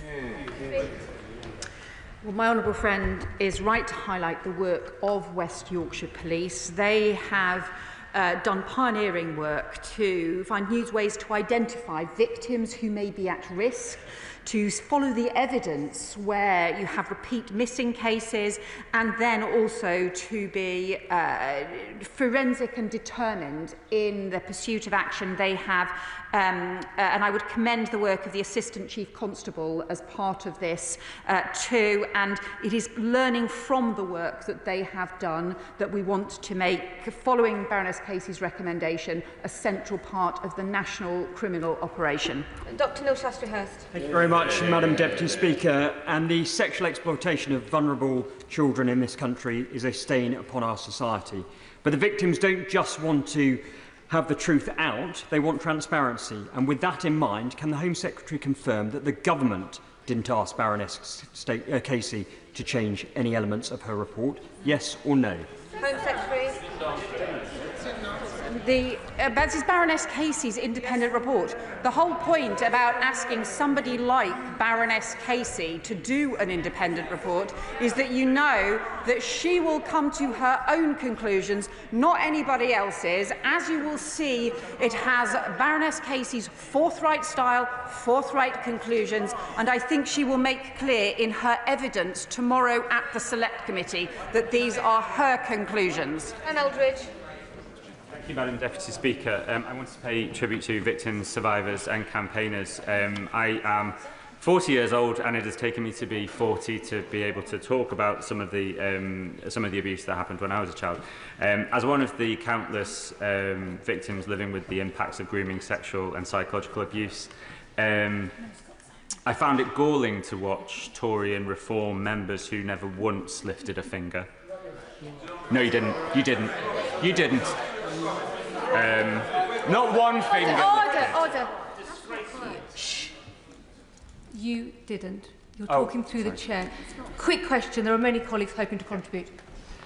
And appointing themselves as defenders of abuse for political gain. Does the Minister agree with me that neither history nor the British people will be kind to the sickening political opportunism we've seen from the parties opposite? Secretary. Can I thank my honourable friend for speaking out about his experiences, because to speak out as a victim of child abuse in this way is immensely difficult, and I think everyone should listen to what victims and survivors have to say. Can I thank him for speaking out, because by doing so he provides strength and inspiration for other victims and survivors across the country, and I pay tribute to him for doing so. He is right that this should be something that everyone can agree on, because it's about the protection of children, it's about the tackling of serious crime, and I would hope that is something that all of us can do with respect and together. Julie Lewis. Well, I hope something else we can all agree on is our admiration for former Labour MP Anne Cryer, who back in 2003, which was only 5 years into a 13-year-long Labour government, exposed what was going on and was disgracefully smeared as a racist for doing so. So let us belatedly make an apology to her and thank her for her courage. So I do thank my former honourable friend, the MP Anne Cryer, because I think she did speak out and she did stand up for children who were being abused. And it's because of that that I recognise, as part of the response that I made to the 2022 child abuse inquiry, and also again today, that this has been historic failure over very many decades. But just as I recognise that historic failure, and that should be historic failure that everyone recognises, I hope he will persuade his front bench to also recognise the historic failure and to also take some responsibility. It's really sad that the Leader of the Opposition did not choose to respond and to join in the historic apology that in 2022 was a cross-party apology involving the former Home Secretary. I'm really sorry that she chose not to today. Pierce. Thank you, Madam Deputy Speaker. I'd like to very much welcome the Home Secretary calling a national inquiry. I'm particularly taken with Baroness Casey's first recommendation that children must be seen as children. I'm extremely concerned at the number of cases that she's identified that were dropped because these children were seen as consenting to sex with their perpetrators. Will the Home Secretary reassure me that these cases will be opened and looked at, immediately and that we don't have to wait for the outcome of the national inquiry? Yeah. I can tell my honourable friend that we're working with the Lord Chancellor on taking forward this recommendation now, not waiting for any further local inquiry. Baroness Casey is really clear that the adultification of children, treating them as consenting to something to which they were coerced and where they were exploited, lies at the heart of a lot of the institutional failure to take this crime seriously. That's why we need to change the law, but we also need to change attitudes, because some of the cases that Baroness Casey refers to were recent, and that cannot go on. Jim Allister. The Home Secretary refers to this as a national inquiry, but it's not, is it? Because its terms of reference and scope will exclude concern about grooming and organised sexual exploitation in Northern Ireland, whether by foreign nationals, by paramilitary groups, or by others. Is that less important to this government? And when it comes to the legislative change, increasing the statutory rape age to 16, will that apply across the whole United Kingdom? Well, the honourable member will understand that the Home Office responsibilities around policing and crime cover England and Wales. The Safeguarding Minister will be following up with devolved administrations, and it will be for them to decide how they want to take these issues forward, and that includes in Northern Ireland as well. And the Lord Chancellor will consult in the normal way with devolved administrations on changes to the law. Strathern. Mr. Speaker, every and any instance of child sexual exploitation should shame all of us. But I think what so many of us found particularly horrific about the grooming gang scandal was the fact that these crimes continue to be perpetrated because of a failure to act by stakeholders and agencies who had completely undefendable preconceived notions about the victims they were speaking to. So I welcome the government following the evidence, not the politics, first in appointing Baroness Casey to conduct this review, but then in making sure we're not shying away from a national inquiry when she's called for one. But as part of this inquiry, will she make sure it has all the powers it needs to compel any and every stakeholder who played a part, potentially in walking on by from this scandal, to take part in giving evidence? And will she legislate where necessary to make sure anyone is accountable in front of the law if they've been shown to have played a part in ensuring that those victims didn't get the justice they deserved to begin with? Home Secretary.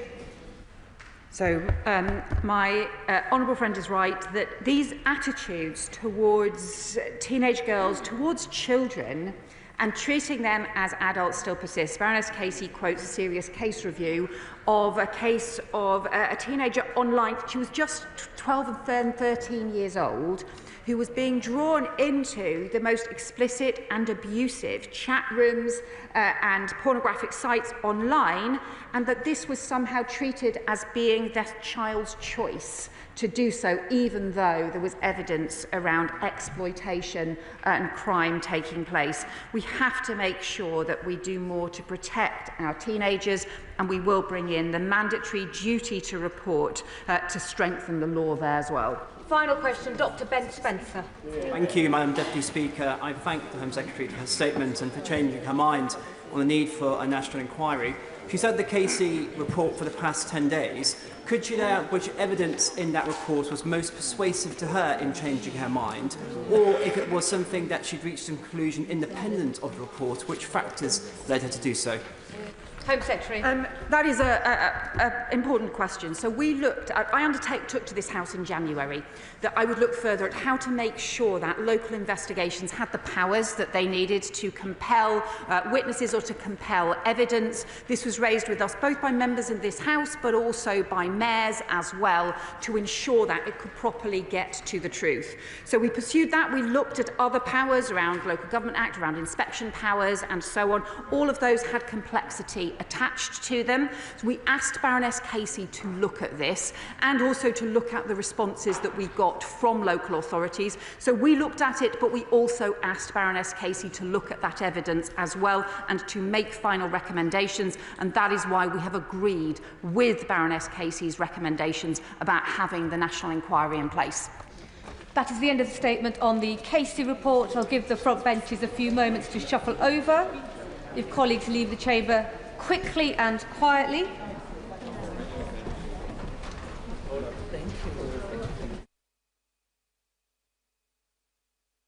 Now come to the statement on Iran-Israel conflict, and I call the Foreign Secretary, Sir David Lammy. Foreign Secretary. With permission, Madam Deputy Speaker, I will remind the House that the Foreign Office has been responding to 2 crises this past week. My honourable friend, Minister Faulkner, will update the government's extensive effort to assist those whose loved ones lost their lives in Thursday's devastating Air India plane crash. You know, just 9 days ago, Madam Deputy Speaker, I was in Delhi, strengthening our friendship. Our nations are mourning together, and my thoughts are with those suffering such terrible loss. With permission, Madam Deputy Speaker, I will now turn to the Middle East. Early last Friday morning, Israel launched extensive strikes across Iran, targets including military sites, including the uranium enrichment facility at Natanz, and key commanders and nuclear scientists. The last 72 hours has seen Iranian ballistic missiles and drone strikes across Israel, killing at least 21 Israelis and injuring hundreds more. And Israeli strikes have continued, including on targets in Tehran, with the Iranian authorities reporting scores of civilian casualties. Prime Minister Netanyahu has said his operations will continue for as many days as it takes to remove the threat. Supreme Leader Khamenei has said Israel must expect severe punishment. Madam Deputy Speaker, in such crisis, our first priority is the welfare, of course, of British nationals. On Friday, we swiftly stood up a crisis team in London and the region, and yesterday I announced that we now advise against all travel to Israel, as well as our long-standing travel advice of not travelling to Iran. Madam Deputy Speaker, today I can update the House that we are asking all British nationals in Israel to register their presence with the FCDO so that we can share important information on the situation and leaving the country. And I can announce today that we are further also updating our travel advice to signpost border crossing points and sending rapid deployment teams to Egypt and to Jordan to bolster our consular presence near the border with Israel, which has already been supporting British nationals on the ground. Israel and Iran have closed their airspace until further notice, and our ability, therefore, to provide support in Iran is extremely limited. British nationals in the region should closely monitor our travel advice for further updates. Madam Deputy Speaker, the situation remains fast-moving. We expect more strikes in the days to come. This is a moment of grave danger for the region. And I want to be clear, the United Kingdom was not involved in the strikes against Iran. This is a military action conducted by Israel. It should come as no surprise that Israel considers the Iranian nuclear program an existential threat. Khamenei said in 2018 that Israel was a cancerous tumour that should be removed and eradicated. We have always supported Israeli security. That's why Britain has sought to prevent Iran obtaining a nuclear weapon through extensive diplomacy. We agree with President Trump when he says negotiations are necessary and must lead to a deal. That has long been the view, Madam Deputy Speaker, of the so-called E3, Britain, France and Germany. with whom we've worked so closely on this issue. The view of all the G7 who have backed the efforts of President Trump's envoy, Steve Witkoff, and for more than 2 decades, the cross-party view in this House. Lord Cameron of Chipping Norton and Lord Haig of Richmond led diplomatic efforts on the issue. Baroness May of Maidenhead and the former Right Honourable Member for Uxbridge did too. And this government has continued to pursue negotiations, joining France and Germany in 5 rounds of talks with Iran this year alone. Ours is a hard-headed, realist assessment of how best to tackle this grave threat. Fundamentally, no military action can put an end to Iran's nuclear capabilities. Madam Deputy Speaker, just last week, the International Atomic Energy Agency Board of Governors passed a non-compliance resolution against Iran, the first such IAEA finding in 14 years. The Director General's comprehensive report details Iran's failure to declare nuclear materials. Iran remains the only state without nuclear weapons accumulating uranium at such dangerously high levels. Its total enriched stockpile is now 40 times the limit in the JCPOA. And their nuclear program is part of a wider pattern of destabilizing activity. The government has taken firm action in response.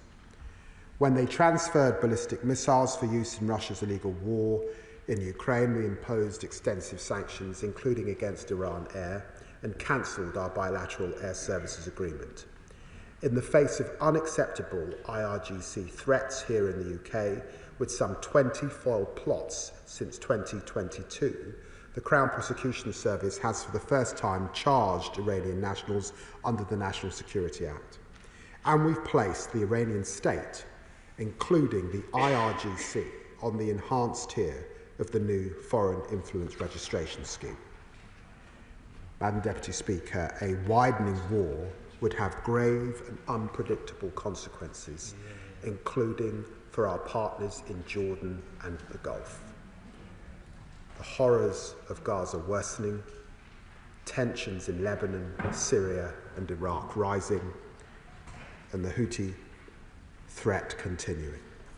That's why the government's firm view, as it was last October in the ballistic missile attack on Israel, is that further escalation in the Middle East is not in Britain's interests, nor the interests of Israel, Iran or the region. There are hundreds of thousands of British nationals living in the region, and with Iran a major oil producer and 1/5 of the total world's oil consumption flowing through the Strait of Hormuz, escalating conflict poses real risks for the global economy. As missiles rain down, Israel has a right to defend itself and its citizens. But our priority now is de-escalation. Our message to both Israel and Iran is clear. Step back, show restraint, don't get pulled ever deeper into a catastrophic conflict whose consequences nobody can control. Madam Deputy Speaker, the Prime Minister chaired COBRA on the situation last Friday and spoke to Prime Minister Netanyahu, President Trump, and Saudi Crown Prince Mohammed bin Salman. He is now, of course, at the G7 summit in Canada, discussing with our closest allies how to ease tensions. And the government has deployed additional assets to the region, including jets, for contingency support to UK forces and potentially our regional allies concerned about the escalated conflict. In the last 72 hours, my honourable friend, the Minister for the Middle East, and I have been flat out trying to carve out space for diplomacy. I have spoken to both Israeli Foreign Minister Saar and Iranian Foreign Minister Araghchi, underlying Britain's focus on de-escalation. I have also met with the Saudi Foreign Minister Prince Faisal. I've had calls with US Secretary Rubio, EU High Representative Kallas, and my counterparts from France, from Germany, from the United Arab Emirates, Qatar, Oman, Jordan, Turkey and Iraq. These conversations are part of a collective drive to prevent a spiralling conflict.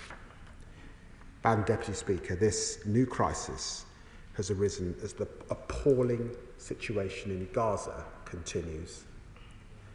This weekend, hospitals in Gaza reported over 50 people were killed and more than 500 injured while trying to access food. This government will not take our eye off the humanitarian catastrophe in Gaza. We will not stop calling for aid restrictions to be lifted and an immediate ceasefire, and we will not forget about the hostages. This morning I met with Yvette Lefshitz and her family, whose courage and dignity in the face of Hamas barbarism was a reminder of the plight of those still cruelly held in Gaza. We will not stop striving to free the hostages and end the war. Madam Deputy Speaker, our vision remains unchanged. An end to Iran's nuclear program and destabilizing regional activity, Israel secure in its borders and at peace with its neighbors, a sovereign Palestinian state as part of the two-state solution. Diplomacy is indispensable to each of these goals. Britain will keep pressing all sides to choose a diplomatic path out of this crisis. I commend this statement to the House. Shadow Foreign Secretary David Patel. Thank you, Madam Deputy Speaker.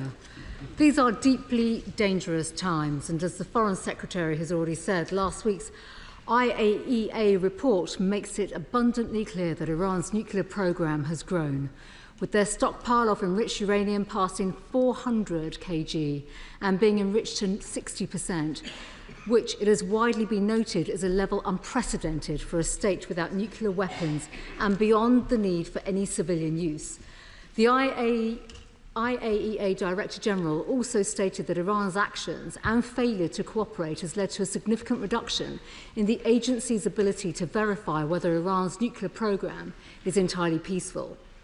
We share those concerns, and the reasons why Iran must never obtain nuclear weapons are clear. The Iranian regime is a prolific state sponsor of terrorism, with a stated intention to annihilate the world's only Jewish state. Given these concerns and the clear threat Iran poses, not only to Israel, but to the wider regional stability, Israel has the right to act in self-defense to degrade Iran's nuclear infrastructure. As well as posing a threat to Israel, Iran poses a direct threat to the United Kingdom and our interest. The Minister for the Middle East stated in April in a written parliamentary answer that Iran's nuclear program has never been more advanced and threatens international peace and security. And earlier this month, the Strategic Defence Review stated that Iran's escalating nuclear program presents a risk to international security and the global non-proliferation architecture. With that in mind, can the Foreign Secretary tell us what discussions he has had with the IAEA and give us his assessment on how close Iran was to having nuclear weapon capabilities that could strike Israel and our interests in the region? Given the report from the IAEA earlier this week, what direct bilateral discussions have government ministers had with their Israeli counterparts on this matter in the last few days prior to the action that was undertaken last week? He has spoken about conversations since the strikes commenced on Friday, but what discussions took place in the days preceding? Can the Foreign Secretary update us on the discussions with our partners in the region before the strikes on Friday? And since, for example, what discussions he's had with our friends in Bahrain in light of the ceasefire agreement and with Jordan in light of the previous airspace violations by Iran? Are these discussions purely diplomatic or do they cover defensive military planning? Last week on the 10th of June, during his statement, the Middle East minister said that they were in contact with the Israeli government that day. As that was after the IAEA report on the 9th of June, can the Foreign Secretary say during those discussions whether the nuclear threat from Iran and the IAEA assessment was discussed, or were they discussed in other matters? We also know from recent statements from the minister that relations between this government and Israel have become strained since last July. So what message does the Foreign Secretary have to all those who are concerned that constructive dialogue and diplomacy with Israel is not taking place? And with British nationals in Israel and the wider region, what efforts are underway to expeditiously help those who want to return to the UK to come back? And while the Foreign Secretary cannot rightly give operational details to the House, can he confirm if contingency plans have been updated recently for the evacuation of British personnel and assets from Iran? At the G7, will the Prime Minister be having substantive bilateral discussions with President Trump on this matter? On Iran strikes at Israel, these are indiscriminately targeting civilians, and the whole House should condemn Iran for doing this. The UK has previously supported Israel in defending them from missile and drone attacks. So can the Foreign Secretary confirm if the UK has offered military intelligence and other forms of assistance to our Israeli allies in countering these attacks from Iran? The German Chancellor has offered this and is providing assistance to Israel. Has the UK made such an offer too? It is right that UK military capabilities have been increased in the region over the weekend.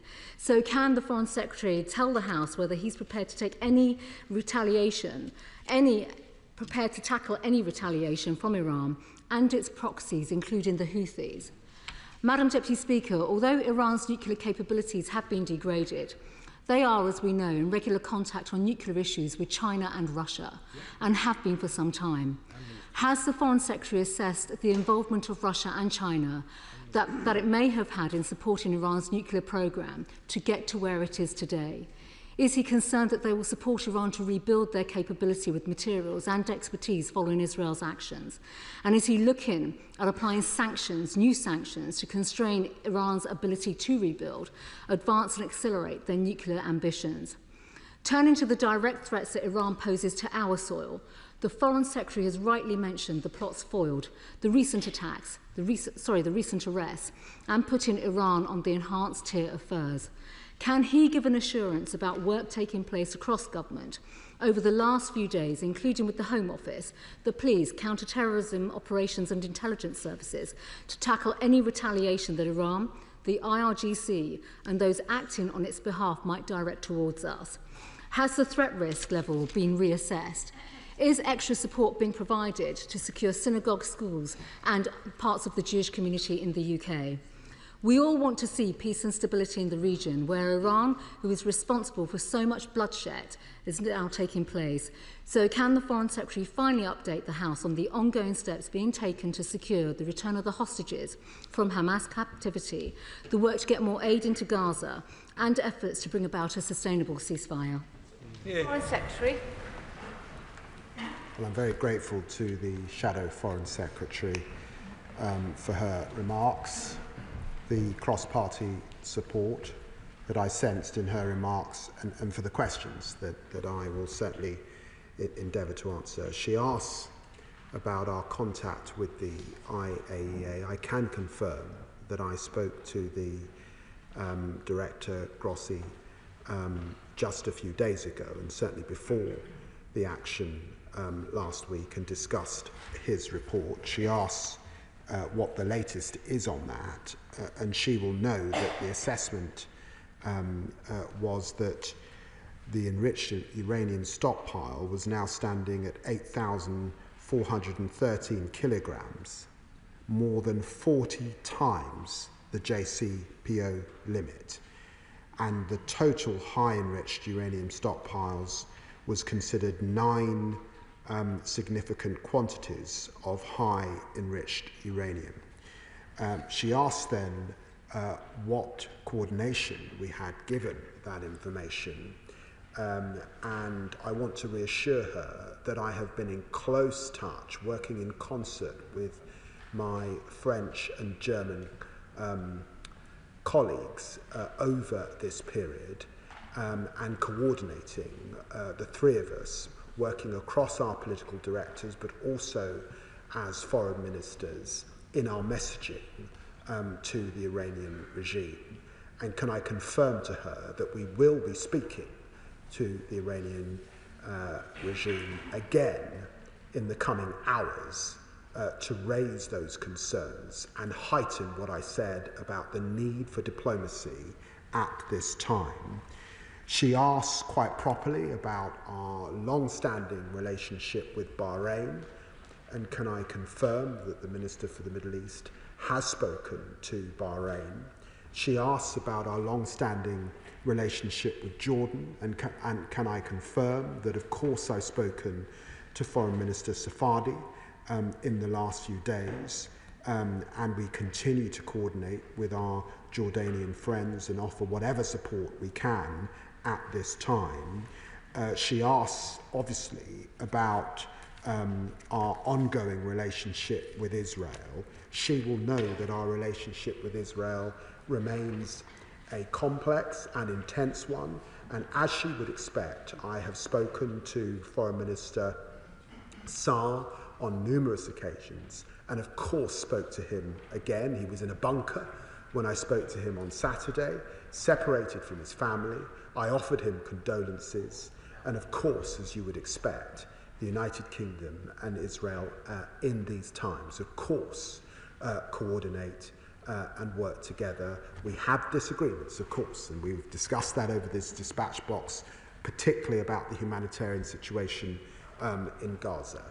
But we recognise that there are many Israelis, as we speak, in their bunkers, that there have been 21 casualties over this last period and over 500 people injured.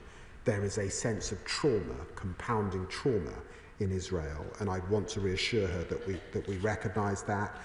Of course, the Prime Minister is discussing these issues with President Trump at this time, and I know the G7 meeting is going on as we speak. I want to reassure her also about our contact with hostages. That's why I was meeting with hostage families just today and undertaking to raise that issue again in this place. And what they asked me was to ensure that with this crisis we do not take our eye off the situation in Gaza, and that's why I made it a part of my statement.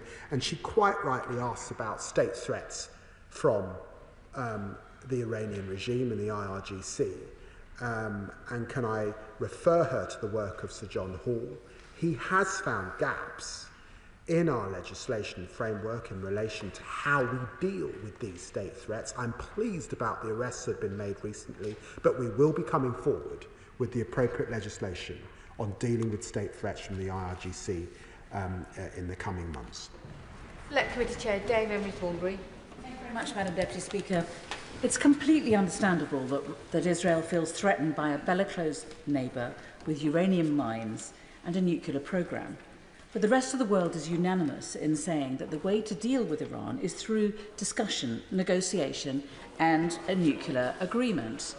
Madam Deputy Speaker, there once was such a deal, thanks to the extraordinary efforts of Baroness Cathy Ashton, amongst others. But that deal was derailed by President Trump, egged on by Israel. And now, belatedly, even President Trump has come to the view that the solution has to be a nuclear agreement with Iran, secured through discussion and diplomacy. And yet in the middle of that, Israel has decided that the solution is a regional war.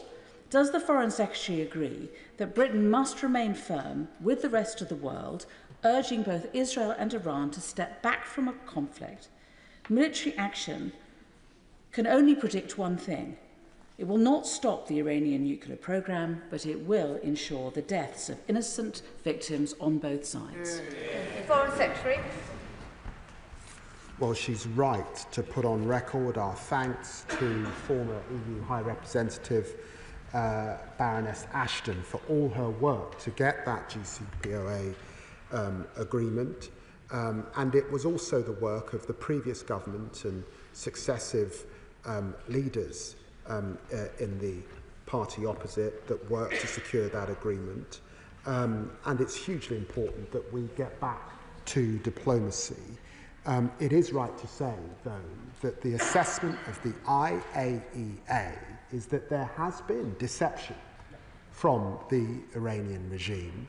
And how do you account for having stockpiles that are 40 times over what they should be if you were sticking to the agreement?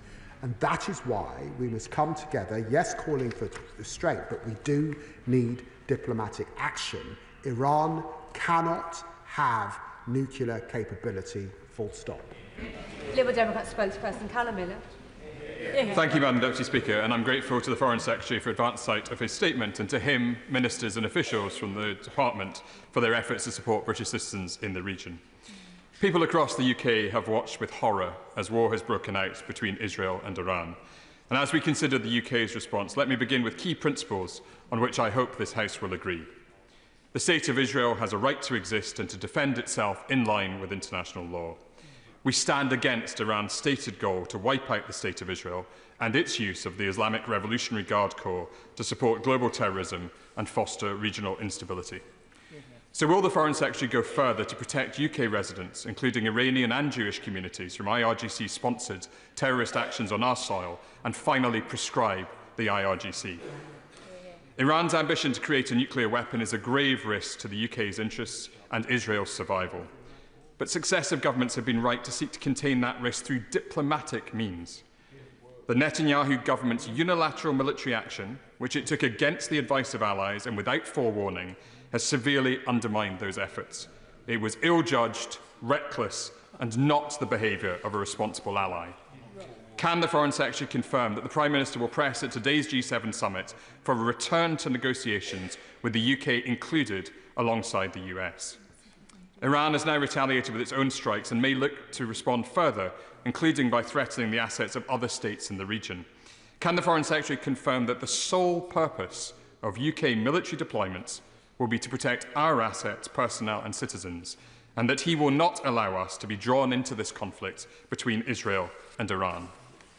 What specific steps is the Foreign Secretary taking to ensure that while the focus is on this crisis, we do not lose sight of the need to secure the unconditional release of the hostages held by Hamas and to maintain scrutiny on the extreme actions of the Netanyahu government towards Palestinians in Gaza, East Jerusalem and the West Bank, and so as to protect the possibility of a two-state solution? Will the UK government heed the call of all 72 Liberal Democrat MPs for the immediate recognition of Palestine? Foreign Secretary. Well, I'm grateful to the honourable gentleman for his remarks and the tone with which he made them, because I think in matters of war, it's always important that this House can speak with one voice. On the issue of prescription, can I refer him to the work of Sir John Hall and remind him that what we're dealing with are state threats. And to be absolutely clear, no country in the world is deploying more state threats across the world than Iran. And that was why it was important to look at this issue specifically. He has found gaps in our architecture. We are looking at those gaps and we will come forward with our plans shortly. He rightly talks about the important work of negotiation and diplomacy and what sits behind that. It's absolutely right that we continue to work with France and Germany, and I want to reassure him that that work has continued and was continuing alongside, if you like, a parallel track alongside the work of President Trump's envoy, Steve Witkoff, and we applauded that work and that effort to get to a negotiated diplomatic solution, but it is a solution that will require Iran giving up its nuclear capability. It will involve Iran getting serious about what those centrifuges under mountains are really for. And we're pretty serious, we're very serious about that. And that's what we were insistent with, and that's why we said there would be a snapback, and we would impose very severe sanctions. Those sanctions would hit once again Iran if we didn't see compliance. And of course, he puts on record his views on Gaza, and we have exchanged that many times across this chamber. Mohammed. Thank you, Madam Deputy Speaker. I welcome the work of the Foreign Secretary and the diplomatic actions that have taken place so far. Israel's unprovoked attack on Iran has opened yet another dangerous front and risks dragging the entire region into a wider war with devastating consequences for ordinary people across the Middle East, people who have already borne decades of conflict and intervention. Given that Israel's claims have been challenged even by US intelligence assessments, can the Foreign Secretary assure this House that no UK military support, whether direct or indirect, will be given without the clear and explicit consent of this House, and that this government has learned the hard lessons of Iraq and Libya and will not repeat them? Foreign Secretary. What can I say to the Honourable Lady? Categorically, the UK is not involved in Israel strikes. We do have an important regional role. We have UK assets, of course, in Cyprus. We have them in Bahrain, we have them in Qatar, and we have a role, an important role in Operation Shader, where we're dealing from terrible threats to us and our allies from Daesh and other things. So we have important relationships in the Gulf and the wider region, and that's why my honourable friend, the Defence Secretary, has, as a precautionary step, sent further military aid to the area. Sir Julian Lewis. Until the people of Iran rise up and overthrow the dreadful mullah's regime, it's obviously true what the Foreign Secretary says when he says no military action can put an end to Iran's nuclear ambitions, because even if their capacity was entirely destroyed, they could start rebuilding it.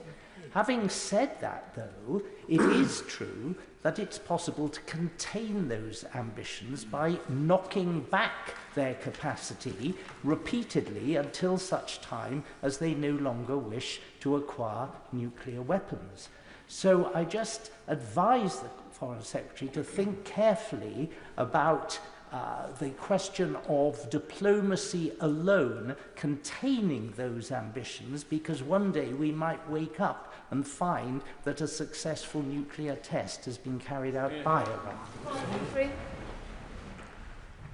I'm always prepared to take friendly advice from the honourable gentleman. This is a very serious threat. We know that JCPOA had been breached. President Trump has been pretty clear in his expectations. I have been pretty clear with the Iranian foreign minister. And I recognise that the coming days, if Iran is to take the off-ramp, is to get serious about their obligations to the international community and get serious about ending that nuclear capability. Alex Serble. Deputy Speaker, as always, civilians are paying the heaviest price. 1,195 on the 7th of October, at least 74 hostages since, 55,000 in Gaza, 24 Israelis this weekend killed by Iran, and 224 Iranians killed by Israel. We need to de-escalate this conflict, and quickly, and the 55,000 people in Gaza deserve a future. I understand that the Saudi-French co-chaired conference has now been delayed on the two-state solution. What are we doing to get that back on track, and how are we going to progress this solution forward? Secretary. Well, I recognise that my honourable friend has been a long champion of these issues. He's right that the French, alongside the Saudi Arabians, took the decision to postpone this conference.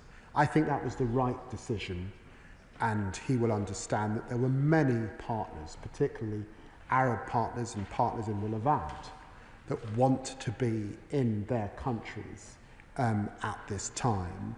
There's a lot of diplomacy. He's heard the list of countries that I've been speaking to, and we must focus our effort on ensuring that we get that ceasefire in Israel and Gaza, but also that we deal with Iran's nuclear capability. And please urge colleagues to keep their questions short, and for the Foreign Secretary to keep his answers short. David Reid.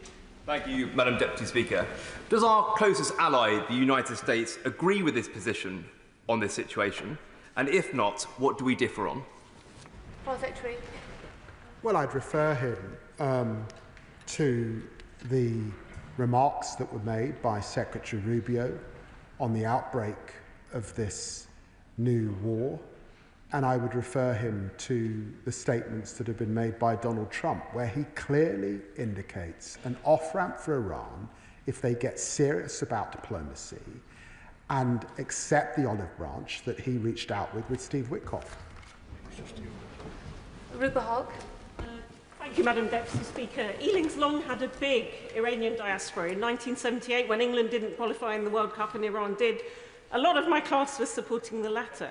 And now they're my adult constituents and they've been caught up in all this. So I wondered if my right honourable friend could tell me what steps he's taking to ensure safe passage of our constituents back home, including one of mine who needs to resume her cancer treatment and urgently wants to come back to Ealing.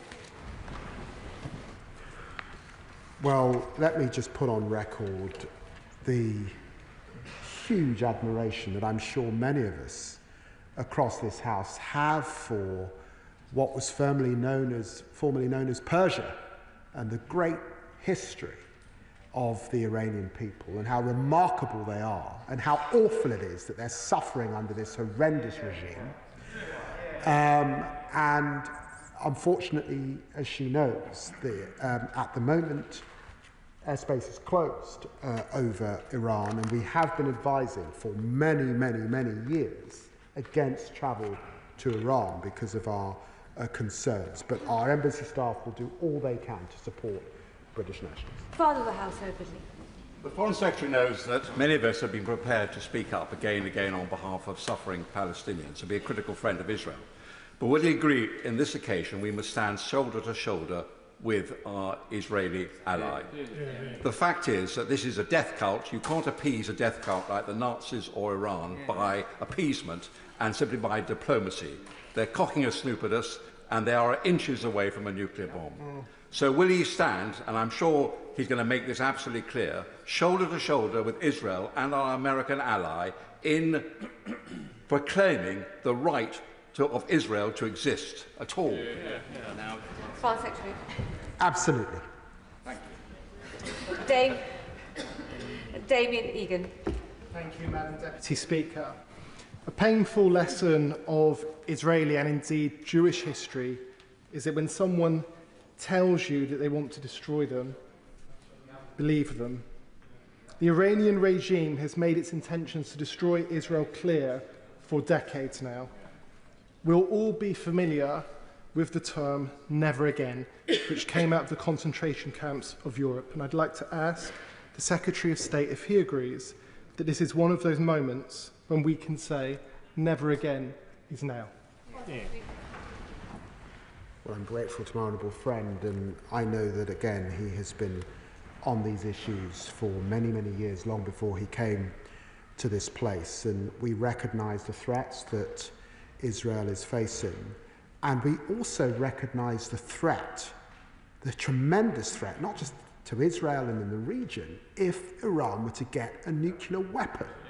And what it would mean for all of us who've worked so hard against nuclear proliferation, because as Iran follows, others would come in their wake. We must stop this happening. Sure. Can I thank the Foreign Secretary for his statement today? Clearly, we have differences with the Netanyahu regime, but Israel is a close ally and friend of the United Kingdom.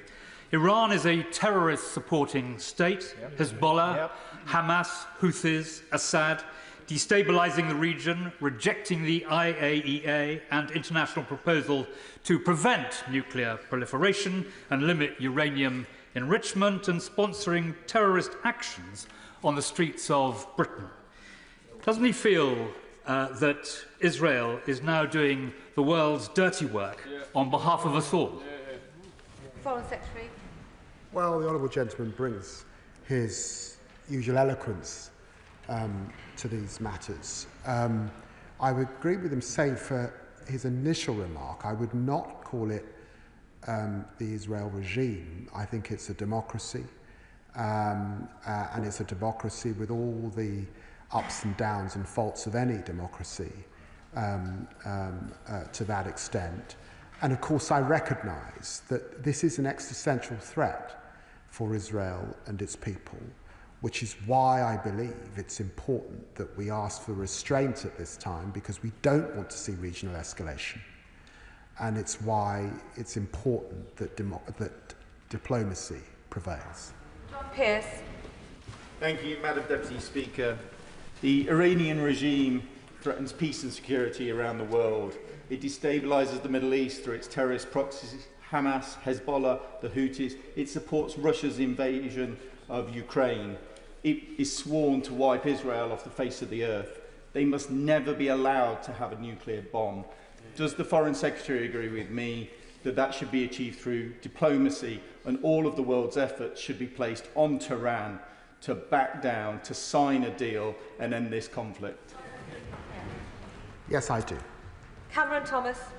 Thank you, Madam Deputy Speaker. I welcome the Foreign Secretary's statement. The Iranian regime is a malignant international force, and who knows how many British lives have been lost to their sponsorship of international terrorism.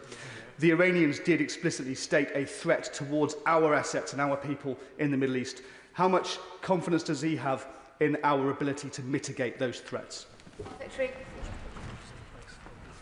Huge confidence in our force protection measures, and to remind him that we have important military and intelligence assets in the region, and that we have bilateral defence relationships with Jordan, Saudi Arabia, Oman, UAE, Qatar, Bahrain, Kuwait, Iraq, Lebanon, Egypt, and of course Israel.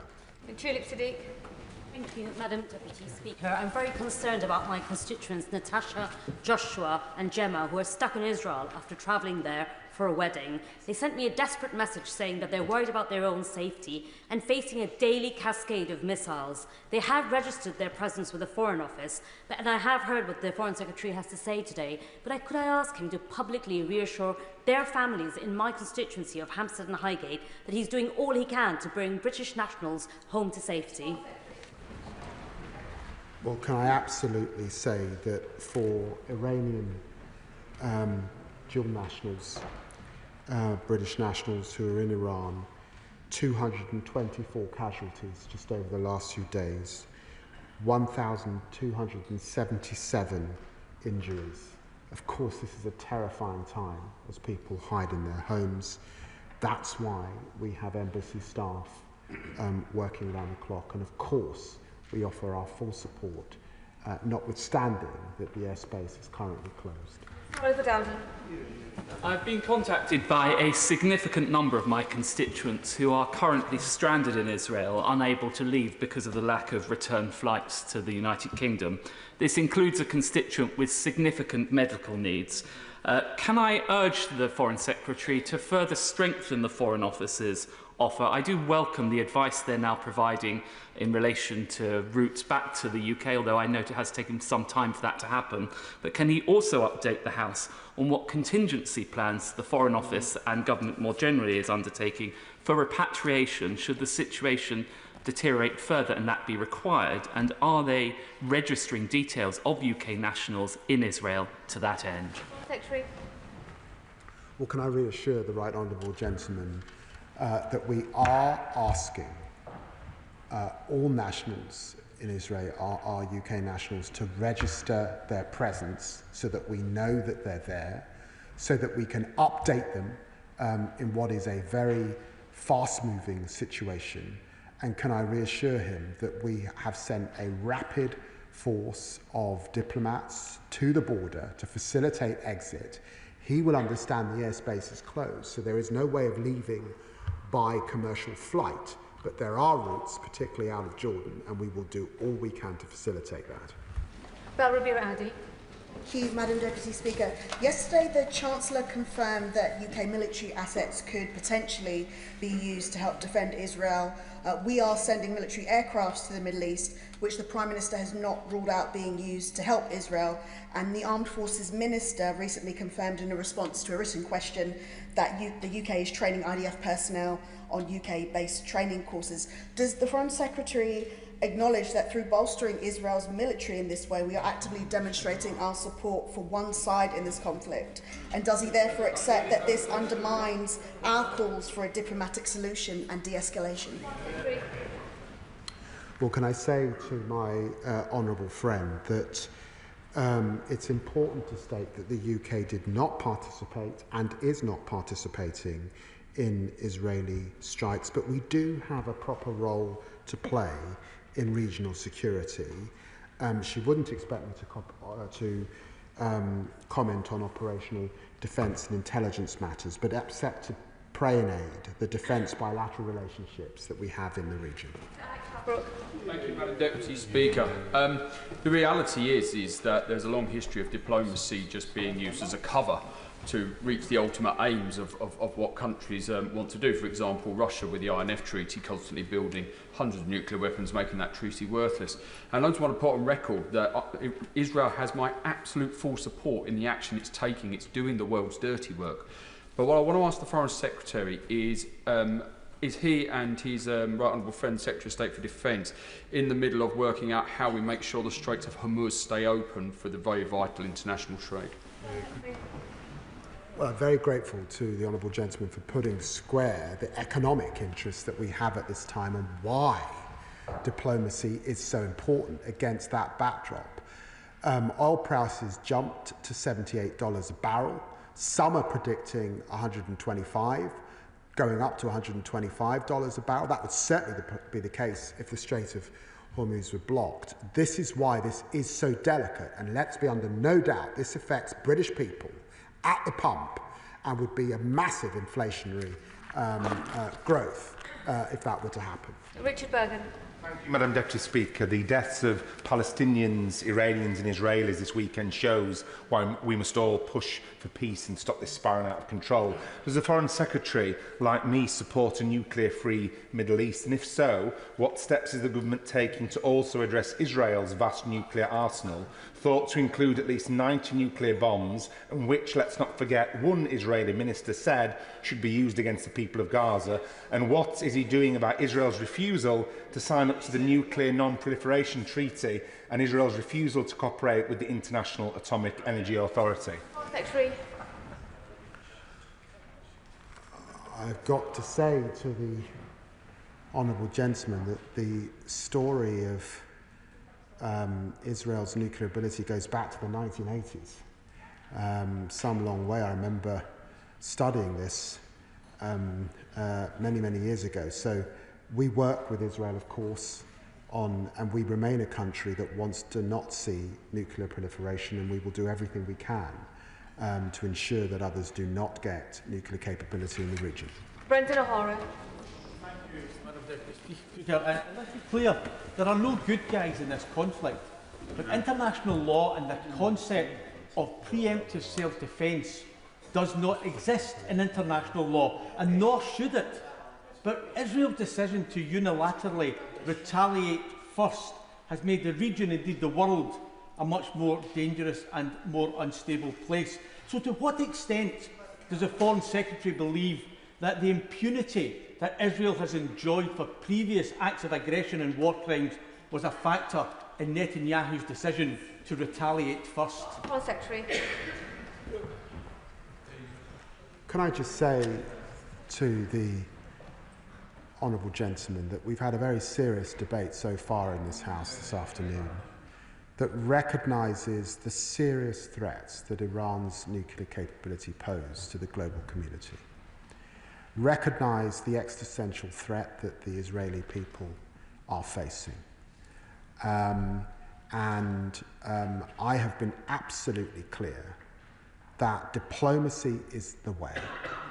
Donald Trump is urging a path back to diplomacy. The UK, of course, was not involved, but I do think that we have to be minded about the many people in both Israel and Iran who are hiding in their bunkers at this time, fearing their loss of life. Tracy Gilbert. Thank you, Madam Deputy Speaker. I'm sure the whole House is behind the diplomatic efforts of the Prime Minister and the Government to avoid any further escalation of this conflict, and can I thank my right honourable friend for the reassurances he's given around not taking his eye off the horrors that continue to unfold in Gaza. Can my right honourable friend give a guarantee today that if there were to be any escalation, to bring in the UK, to bring in the UK dragged into any conflict, that a vote in this House would be held first before armed forces were deployed? as this conflict escalates, our message to both Israel and Iran is very clear: de-escalation and restraint. Kit Malthouse. Madam Deputy Speaker, of course all our thoughts are with the British citizens caught up in this horrible exchange, an alarming exchange of ordnance, but the Foreign Secretary said he was keeping his eye on Gaza.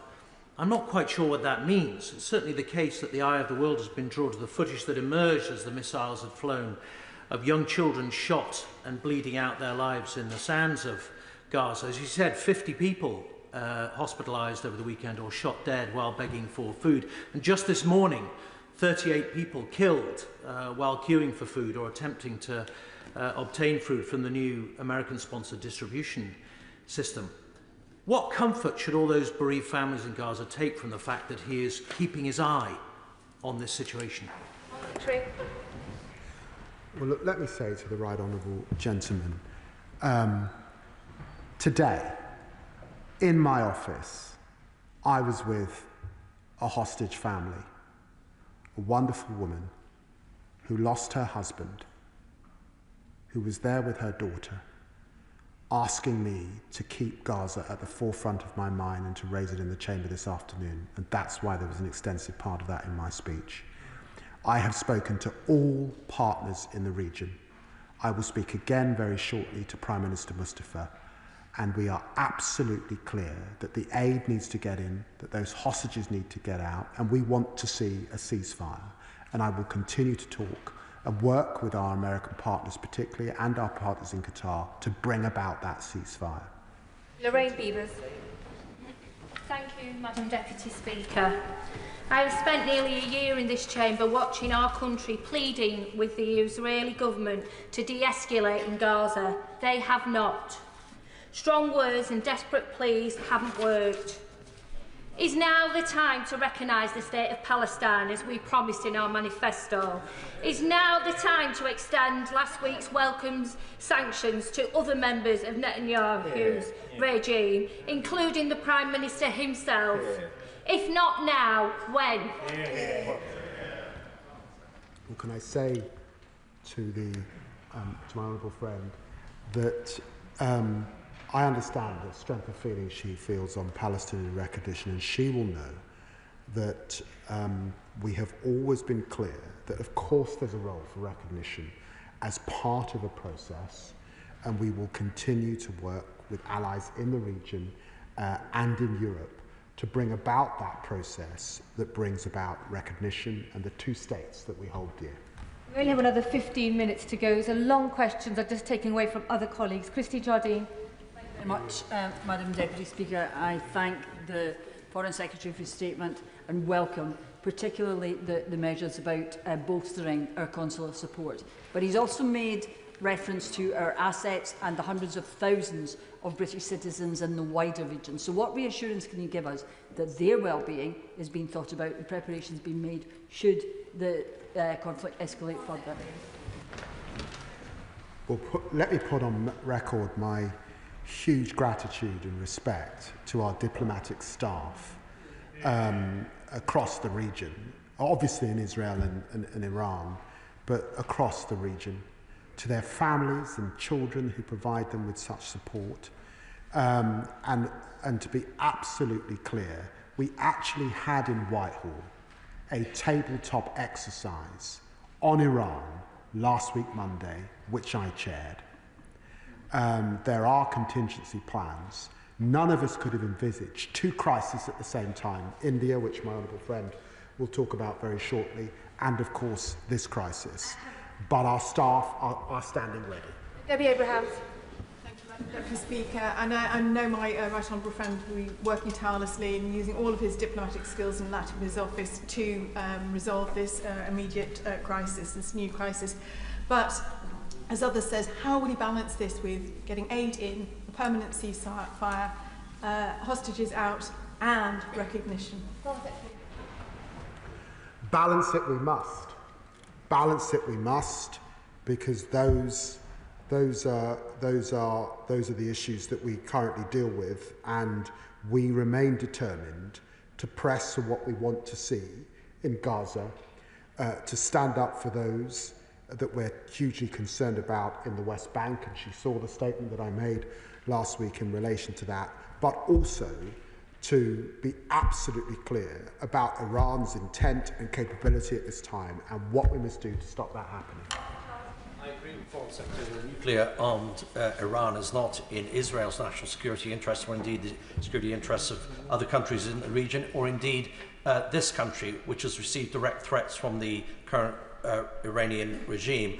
On that point, there are 8,000 UK nationals living on RAF Akrotiri, 7,500 Cypriots and others also working on base, some civilian, some in uniform, most in uniform. So what reassurance can the Foreign Secretary give those on the base that they are safe from these Iranian threats? Secretary. Well, he will know that we have capabilities working with partners that can ensure that our people are as safe as they need to be. And he's quite right to reference RAF Akrotiri, the work of our colleagues in Cyprus, Bahrain, Qatar, hugely important at this time. Matthew Patrick. Thank you, Madam Deputy Speaker. When the UN's nuclear watchdog says that Iran is closing in on the ability to develop up to 9 nuclear weapons, I worry. Does the Foreign Secretary agree it is in our national interest that Iran never acquires those nuclear weapons? Yes, 100%. Adrian Ramsey. Thank you, Madam Deputy Speaker. We all watched in horror as the conflict between Israel and Iran escalated, and we've heard strong voices in the House today for the UK to be a prevailing voice of restraint and diplomacy in this fragile and volatile time. While everyone here recognises the brutal nature of the Iranian regime, the focus has to be on de-escalation. So I am concerned to hear about the RAF jets being sent to the Middle East. Will the Foreign Secretary therefore make it clear the UK will play no part in any aggression, and will he explicitly rule out any further military support for the Israeli government? This is a precautionary measure, and government would be irresponsible if we didn't account for all possibilities at this time. Barry Gardner. The failure to get transparent information from UNSCOM and UNMOVIC caused untold damage 22 years ago. What discussions has my right honourable friend, the Foreign Secretary, had with Director General Grossi at the International Atomic Energy Agency to ensure that there is real transparency and real information upon which we base any action? Foreign Secretary.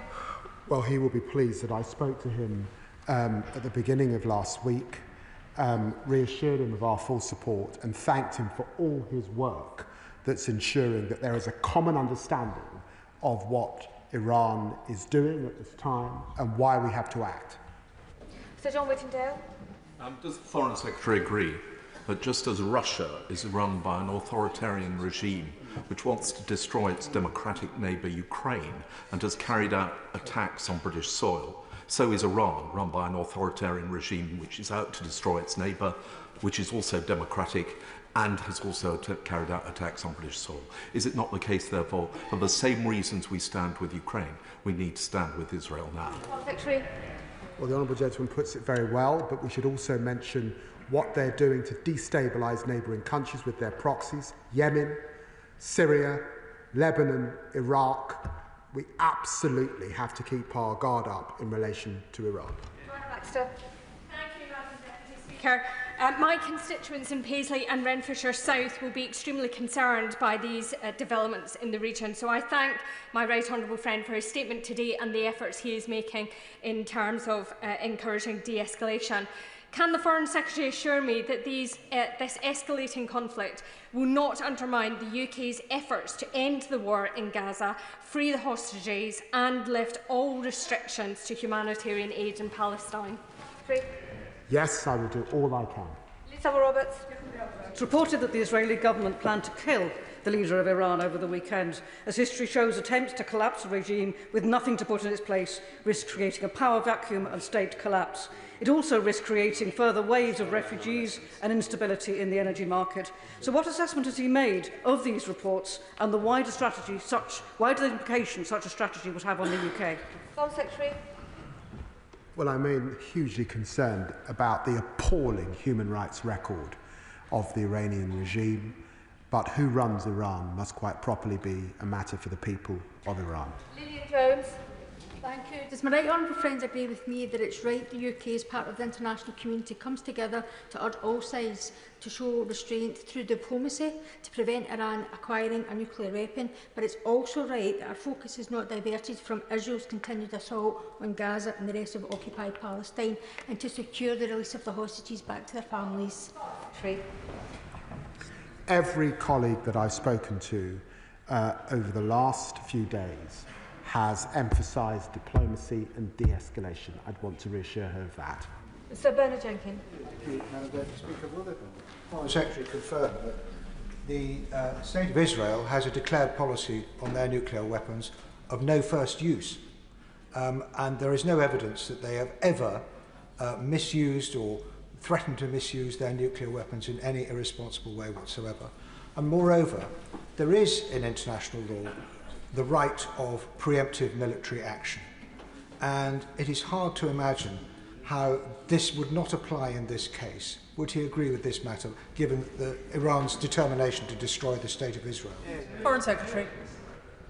Well, the Honourable Gentleman, Right Honourable Gentleman brings tremendous experience, I'm sure, to these matters, but he'll understand it's right and appropriate that I leave this to the international lawyers.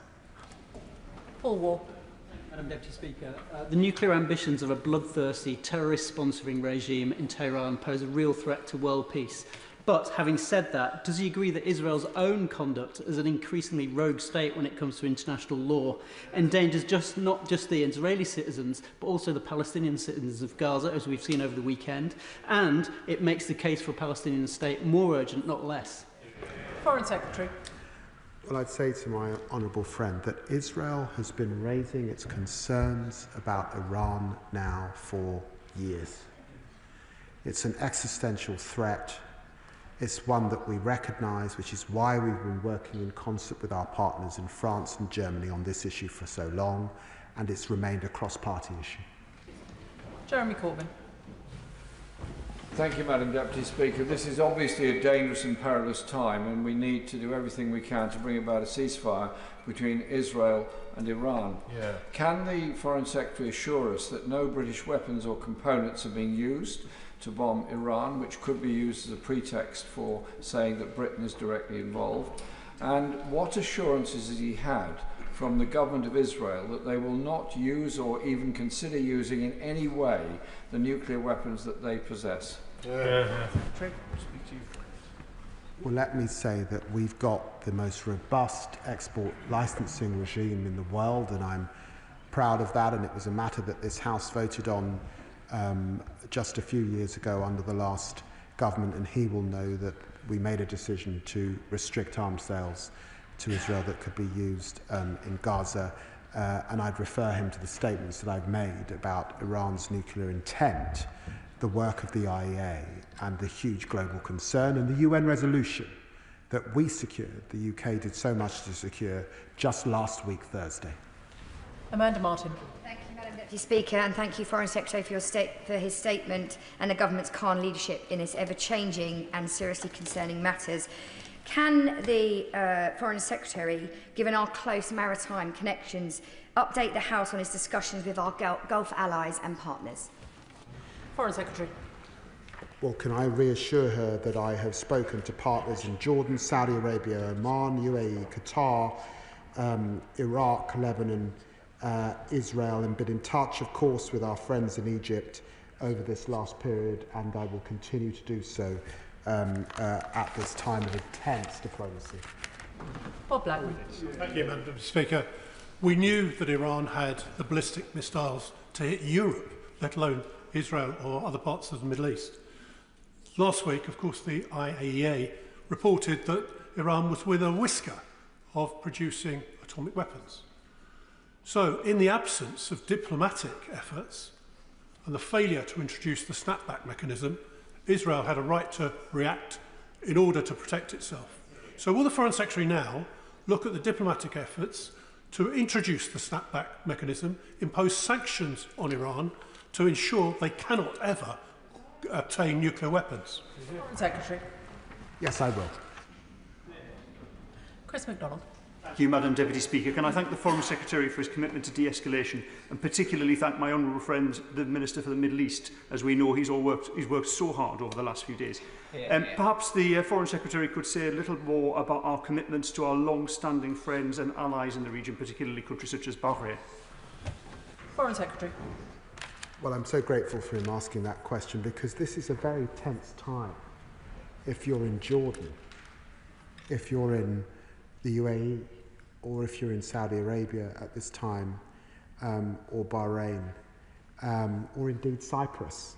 And for that reason, it's hugely important that the UK meets its obligation, and that's why the Defence Secretary made the decision he did to deploy certain assets into the region. Andrew George. Madam Speaker, of course we should uphold the right of every state to live in peace. But in what way is the UK military involved in this? We've just heard that the IDF soldiers have been trained on UK soil, and these are is this the same IDF that has been engaged in atrocities, including the murder of UK aid workers in Gaza? Secretary.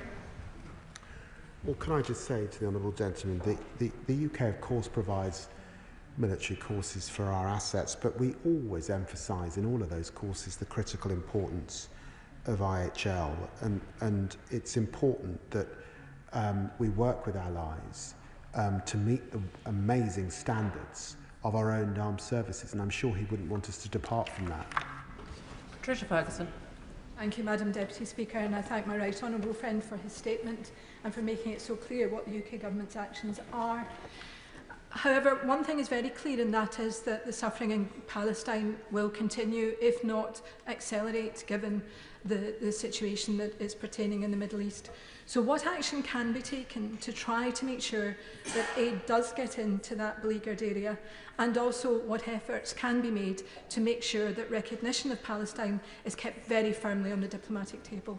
Foreign Secretary.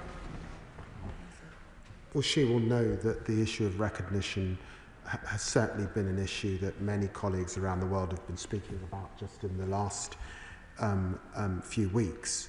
And I'd want to reassure her that I was discussing these aid issues with a hostage family just today, worried, of course, about the aid available to those who remain under the ground in Gaza. John Cooper. Thank you, Madam Deputy Speaker.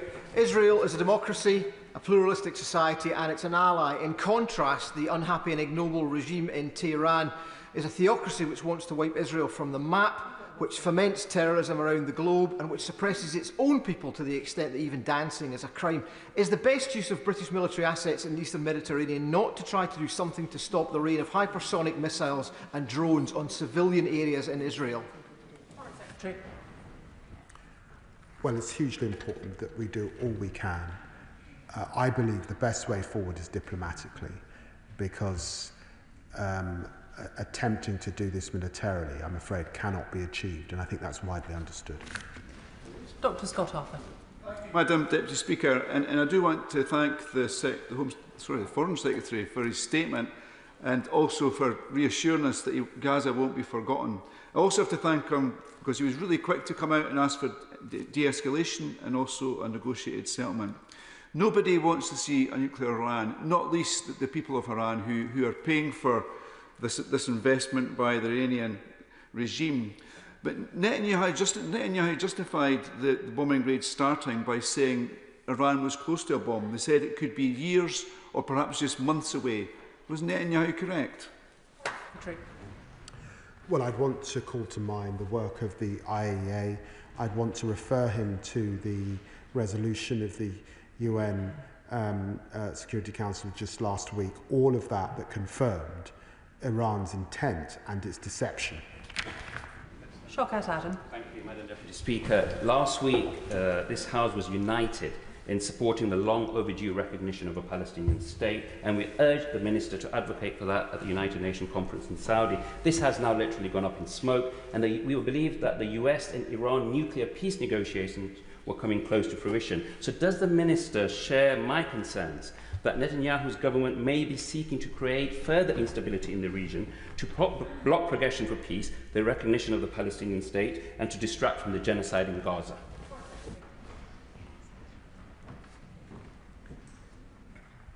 I don't believe that that sits behind the action that we're seeing at this time. I do believe that the way forward is de-escalation and diplomacy. Mark Seward. Thank you, Madam Deputy Speaker.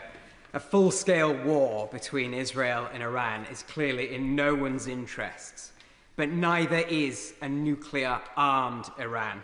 So what is the government's realistic proposal to return to diplomatic solutions as soon as possible, to get Iran to give up its nuclear weapons programme? And how realistic is it that Iran will engage in such an effort? Foreign Secretary. Well, I can confirm to the honourable gentleman that along with my colleagues in France and Germany, I expect to be engaged with Iran on this very issue in the coming hours. Nick Timothy. Thank you, Madam Speaker. The Foreign Secretary said, they just repeated it, no military threat can prevent the Iranians from acquiring nuclear weapons, but surely that is not correct. Given the danger to us all from Iran, which the Foreign Secretary did acknowledge in his statement, and its continued attempts to increase its ability to enrich uranium, will you very clearly agree with me that Israel was right to strike the nuclear sites? Foreign Secretary. The phrase that I've used about no military endeavour can achieve this without diplomacy has been used by the US and has been used by the Israelis themselves. Chris Cochran. Madam Deputy Speaker, while I deplore the alleged Israeli war crimes in Gaza, that should not cloud us from our view of the Iranian regime. As a British diplomat covering Syria, I saw how the Iranian regime was directly complicit in the torture and murder of hundreds of thousands of Syrian civilians. As a British soldier in Iraq in 2020, British Lance Corporal Brodie Gillen was killed by the Iranians a few months before I arrived. But there have been too many catastrophic British foreign policy decisions in the Middle East this century. So I commend the Foreign Secretary for his commitment to a realist and hard-headed approach. And does he agree with me that the first question for any policy choice should be asking, where does this all end? Secretary. I'm very grateful that the honourable gentleman, although new to this House, is bringing so much experience, and I do agree with the sentiment that he's exposed. Mahindra. Thank you, Madam Deputy Speaker. My constituent, Greg, has contacted me this afternoon. He's worried about his 24-year-old daughter who's in Tel Aviv on her own. What reassurance can the Foreign Secretary give to my constituents that we will repatriate British citizens as quickly as possible? Foreign Secretary. Well, I would first urge his constituents to register her presence, to recognise that we are surging staff to the region, that the way out at the moment is through Jordan, and to reach out to staff, and he can reach out on the hotline if that is what they so wish. Adnan Hussain. Thank you, Madam Deputy Speaker. Can I take the Foreign Secretary back and ask that he clarifies the nature of the Israeli military personnel training on British soil, and whether those involved are participating in operations in Gaza? If so, how does this align with the UK's international legal obligations, given that Israel faces proceedings standing accused of genocide at the ICJ, given that its leadership has arrest warrants issued against them at the ICC, and given that this government has also moved to sanction senior Israeli officials? Well, as I said before, this is an academic course, non-combat. We have extremely high standards in this country, and it's important that we share them, although in the instance that he raises, this is less than 10 people. Vicky Slade. Thank you, Madam Deputy Speaker. Given the UK's long-standing friendship with Israel, what assessment has the Foreign Secretary taken of the increased risk to our military personnel in the countries in the wider region? Well, we're at the highest level of force protection at this time because of the ongoing conflict and the dangers that exist, and it's why we emphasise de-escalation and restraint. Al Pinkerton. Mr. Speaker, a despotic Middle Eastern dictatorship, a rogue state, a terrorist state perilously close to achieving a weapon of mass destruction so serious that it could disrupt the entire region. Members and right honourable members, as well as the public listening at home, may hear echoes of 2003 in that description of current events. And with talk of regime change again in the air, can I ask the Foreign Secretary what he is going to do to personally talk back the authorities in Jerusalem, in Israel, because what they're doing at the moment strikes me as providing the Iranian regime with the best possible propaganda tool that they could possibly have. Well, he's right to emphasise in his words a degree of caution. He will have heard what I said in the House this afternoon, which forms the bedrock of the diplomacy that our officials are exercising in Israel, in Iran, and across the wider region. Richard Ford. Thank you, Madam Deputy Speaker. I support the Foreign Secretary in his call for de-escalation. In April last year, the RAF participated in the shooting down of drones that Iran fired at Israel. Could the Foreign Secretary comment on why the UK acted to defend Israel from drone attack at that time, but did not do so at the weekend? Foreign Secretary. Well, each military situation is different. There was a particular context at that time of ballistic missiles coming in and a particular request. We had the assets that could support, and we make those assessments, obviously, as you would expect, with our regional allies, depending on the circumstances and the context. Ayub Khan. Thank you, Madam Deputy Speaker. Can I concur with the Foreign Secretary and his view that this can only be resolved through diplomacy, and that's the only way we're going to get a resolution. But also, I know that the Foreign Secretary is a learned friend, a fellow colleague at the bar. He will understand international law. Does he agree that the Caroline principles were not engaged, which allowed Israel to conduct that strike? Does he not smell a rat with the timing of what's happening? Foreign Secretary. Well, at this dispatch box, I speak as Foreign Secretary, not as a lapsed member of the bar who qualified in 1995. Jim Shannon. Speaker, and can I thank the Secretary of State very much for his statement. The role of the IRGC on life in Iran over the last number of years has been human rights abuses, religious freedom abuses, gender abuses, and the fact that acts of global extremism and terrorism often have their roots and support in Iran. And the war in Israel is a prime example of this. Anyone who pretends that Iran, with their nuclear potential, are in any way an innocent bystander are being deliberately dishonest. Will the Foreign Secretary commit again to working with allies such as the US to minimise bloodshed and ensure that Israel is able to remain safe and free from all attacks? Thanks so much. Foreign Secretary. Yes, I will, and the Honourable Gentleman's right to bring to mind the human rights record in Iran, and I remind the House that just 3 years ago they arrested 20,000 people, executed many. Many died, all because a young woman, Mahsa Amini, didn't cover herself up. She died in prison. That's the regime we're talking about. Can I thank the Foreign Secretary for his statement this afternoon, and I will allow a few moments for the front benches to change over.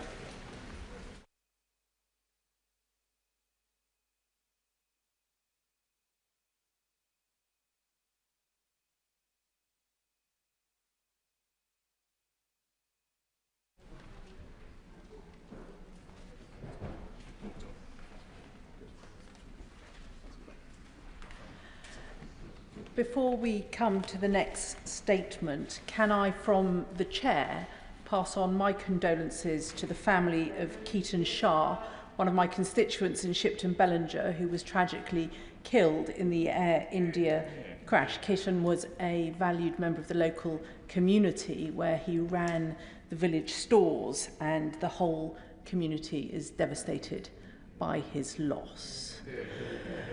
Minister Hamish Faulkner.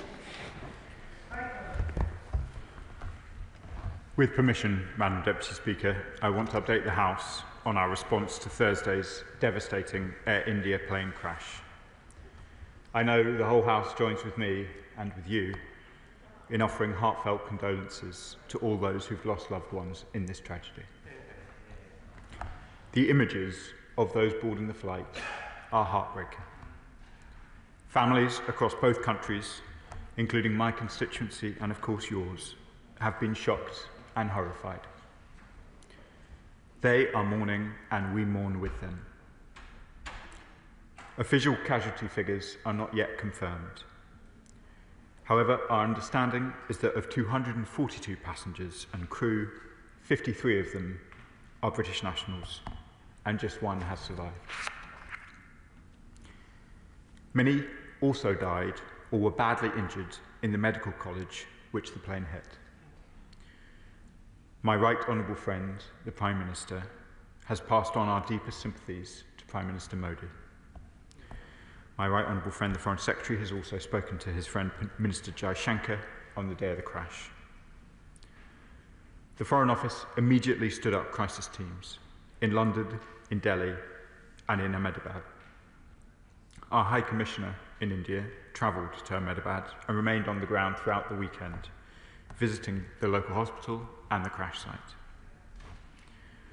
We have increased consular assistance and are in contact with all the families of British nationals who have asked for our help.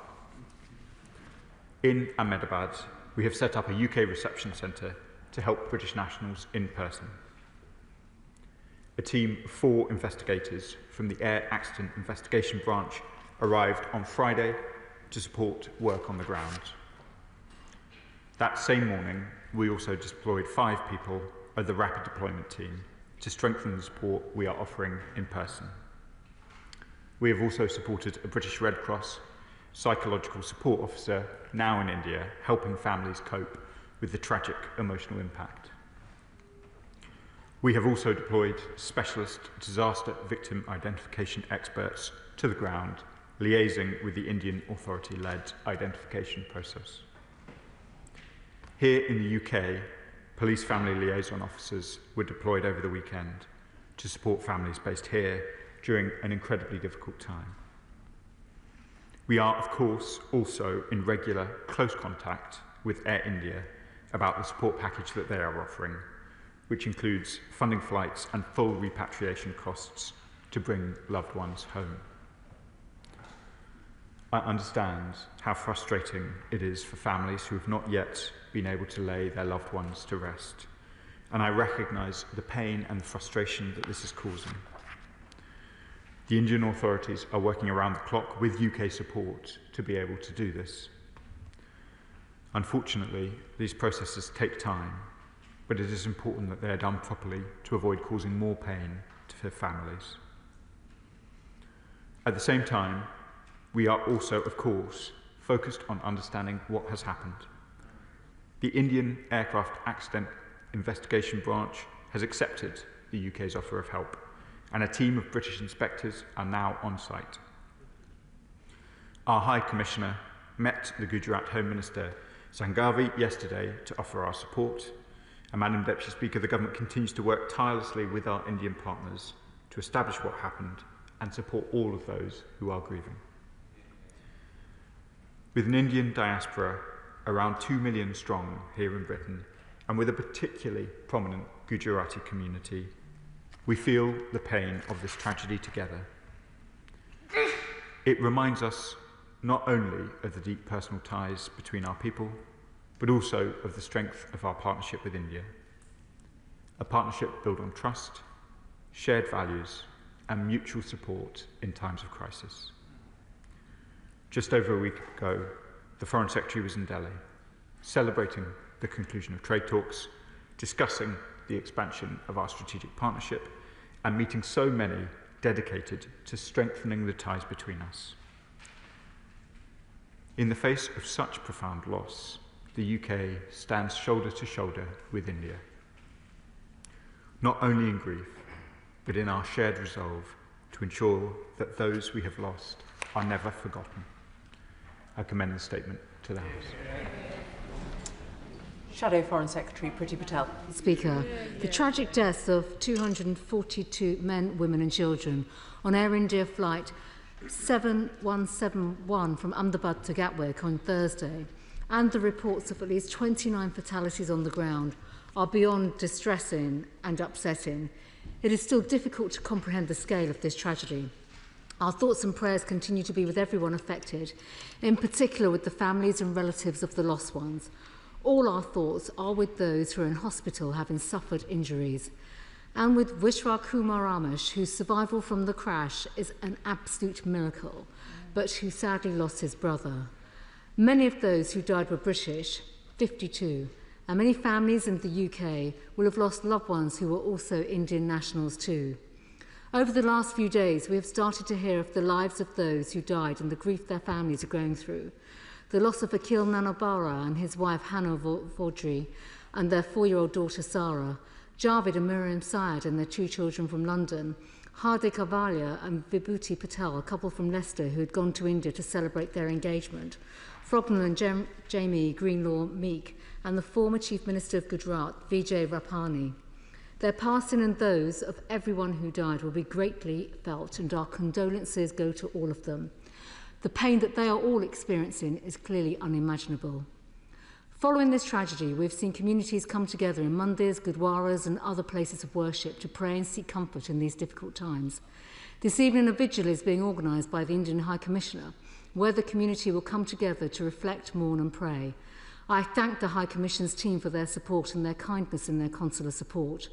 I pay tribute to all of those offering support to communities across the country who have been affected, and the support shown at Troop in the Colour on Saturday will have been greatly appreciated.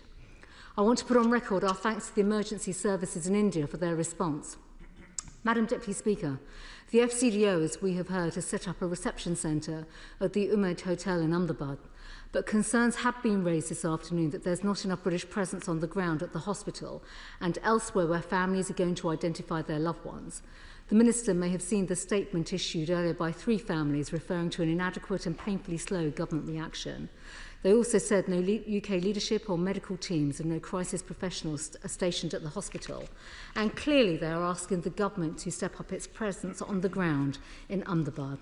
I know the Minister has already said that this is incredibly delicate and difficult, and we all understand that. What is the Minister's response following that statement this afternoon? And will changes be made to provide the assistance needed? Because it is deeply harrowing and very difficult, and we all understand the circumstances in which the local hospital and the mortuary are operating within. And can he guarantee consular support will be in place for as long as necessary?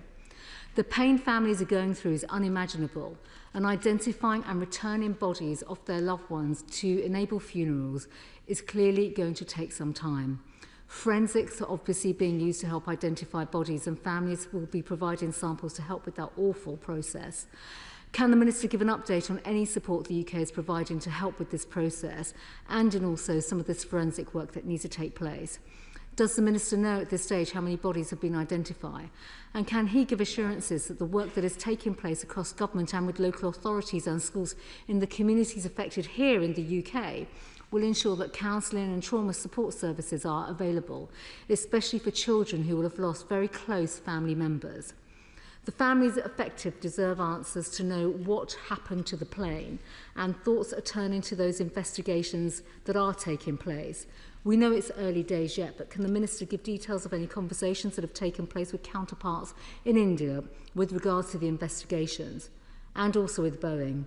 We welcome the involvement of 4 officials from our Air Accidents Investigation Branch. Can the Minister give assurances that they will have the support and resources they need to assist Indian authorities?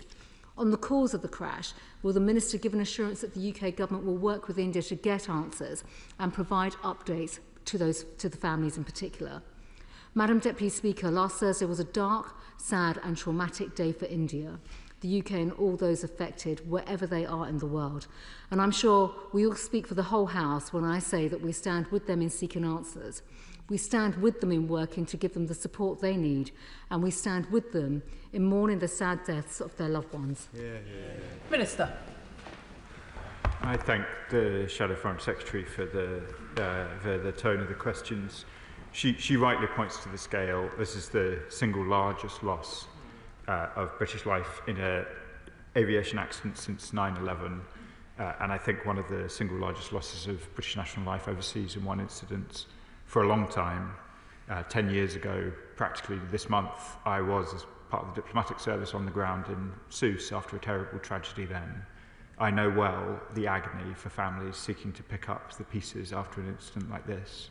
She asks the important question about the mortuary process, particularly traumatic in somebody else's country, and I can confirm that any British national who wishes the consular assistance to go through that process will have it from my officials. She raises, rightly, the questions that have been raised by some of the families about the location of our reception centre and the presence at the hospital. Since becoming aware of those reports, I've sent officials to the hospital. We're not aware at the moment of British nationals congregating there.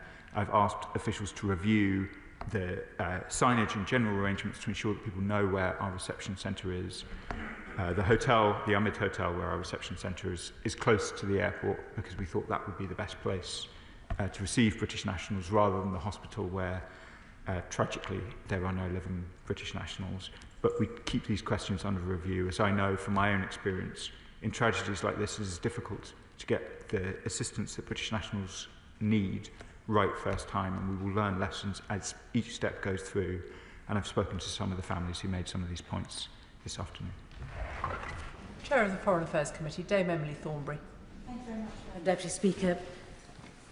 Would the Minister please convey the gratitude of this House to the members of the Foreign Office and to the police officers who've had such difficult work that they've had to do on behalf of all of us.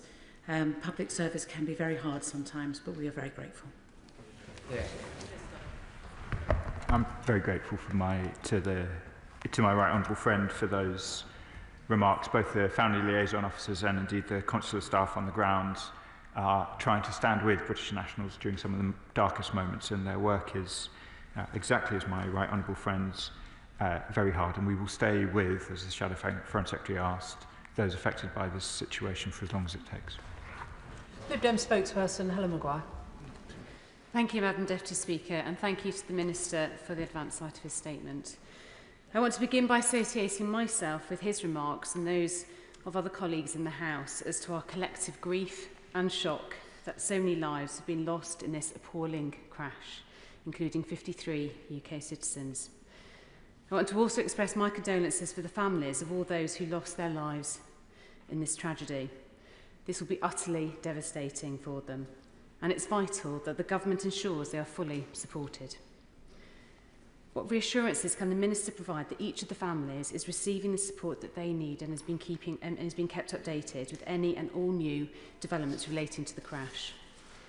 Reports suggest that investigators have now recovered the cockpit voice recorder from the flight, which should provide crucial new insights into why the plane went down. British and American teams are also on the ground supporting India's Aircraft Accident Investigation Bureau in the inquiry into the cause of the crash. I want to thank them both for their work and ask the Minister what steps his department is taking to support them and other investigators to ensure that no stone is left unturned in the search for answers.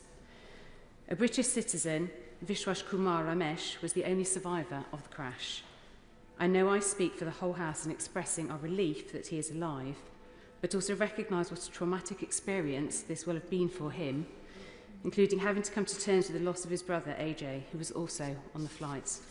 Can the government outline what support it is providing Mr Ramesh and his family, both to enable his physical recovery and access to wider support? Minister. I thank the Honourable Lady for the question. I'm sure she'll understand why I declined to comment too much on Mr Ramesh's case in detail in this House, but we can all only imagine the agonies that he and others affected by the incident will be feeling.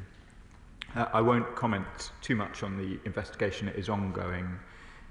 It will be a complex operation, and I know that our air accident investigation branch is amongst the best in the world and will do everything that they can, and they are fully supported by our High Commissioner in India and the Foreign Office to be able to do that vital work. As she says, the black box has been retrieved and further insights will no doubt be gleaned over time. Preet Corgill. Thank you, Madam Deputy Speaker, and I'm deeply shocked and saddened by the tragic Air India crash in Gujarat, and my thoughts are with the victims, their families and all those affected both in India and here in the UK. Air India is an important operator for many of my constituents, especially in the Indian diaspora. Around 100 Air India flights arrive to Birmingham Airport every month. What reassurances can the Minister provide my constituents that the UK Government is supporting efforts to determine the cause of the Air India crash with our Indian counterparts? Madam Deputy Speaker, as I said, British investigators are now in India working with the Indian authorities, and we are also in direct contact with Air India. Bob Blackman. Thank you, Madam Deputy Speaker. Around 30% of my constituents emanate from Gujarat originally. And on Saturday, we came together in one of the Hindu temples with the Interfaith Council, with people of all religions and none, expressing their condolences. That's a temple where 20 people have lost relatives. And indeed, on last night, we attended another vigil where more than four relatives of those people that work in the temple had lost their lives. Can the Minister just update us on one issue, which is for the 53 UK nationals that sadly lost their lives, we've been able, I think, to communicate to those families that unfortunately they've died. But there were 169 Indian nationals who are visiting, almost certainly visiting, or due to visit their families in the UK, and those families are extended across the United Kingdom. Has the FCDO been able to advise those families, I'm afraid, of the loss of those lives, so that instead of being literally by the telephone waiting in hope that their relatives weren't on the plane, that they know the certain outcome? Madam Deputy Speaker, I'm very happy to talk to the honourable member about the particulars of the cases he's referring to. We will, of course, do everything we can to try and minimise uncertainty. Thank you, Madam Deputy Speaker. Madam Deputy Speaker, I think all members will think about the victims in their thoughts and prayers. I'd like to thank the firefighters, the first responders, the emergency service workers who helped out at the crash. On Saturday at Manchester Cathedral, the Mahatma Gandhi statue, there was a vigil held, and I was one of the speakers, including the Honourable Member for Manchester, Rusholme and Bolton West. We had prayers from a local Hindu priest, an imam, a member of the Sikh community, and the Dean of Manchester Cathedral. I know the Minister mentioned the British High Commissioner in India, Her Excellency Linda Cameron. She's doing a very important job. Can I have assurance from the Minister that the FCDO team, the High Commissioner's team in Delhi, but also the Deputy High Commissioner in Ahmedabad, will have all the support, the resources that they need to make sure that people have the support, the victims and the families? Madam Deputy Speaker, I've spoken to our High Commissioner this afternoon, and indeed the team on the ground, to ensure that we have adequate resources in place, including at the places where British nationals and their families might be congregating, in order to ensure that we're able to provide the best possible support to families affected. Gagan Mahindra. Thank you, Madam Deputy Speaker. Unfortunately, several of my residents have been directly affected by Thursday's air crash. But can I place on record my gratitude to local community leaders like Councillor Vishal Patel for offering support and organising events such as the vigil I attended on Friday to allow those affected to come together and grieve. Councillor Patel has raised one tragic case with me, though, in which the wife of one of my constituents passed away, leaving behind him and his 2 children. He is currently relying on his mother to help with childcare support around his shift work, but she does not have permanent residence in the UK. Can I ask the Minister what will happen to those who have lost loved ones who they or their family rely on for care, who will now need to look to other members of their extended families to support them? Madam Deputy Speaker, I'm happy to talk to any honourable member about particular cases of people affected by the incident. Gurinder Jozan. Thank you, Madam Deputy Speaker. This has been an incredibly tragic occurrence, and my heartfelt condolences are with the bereaved.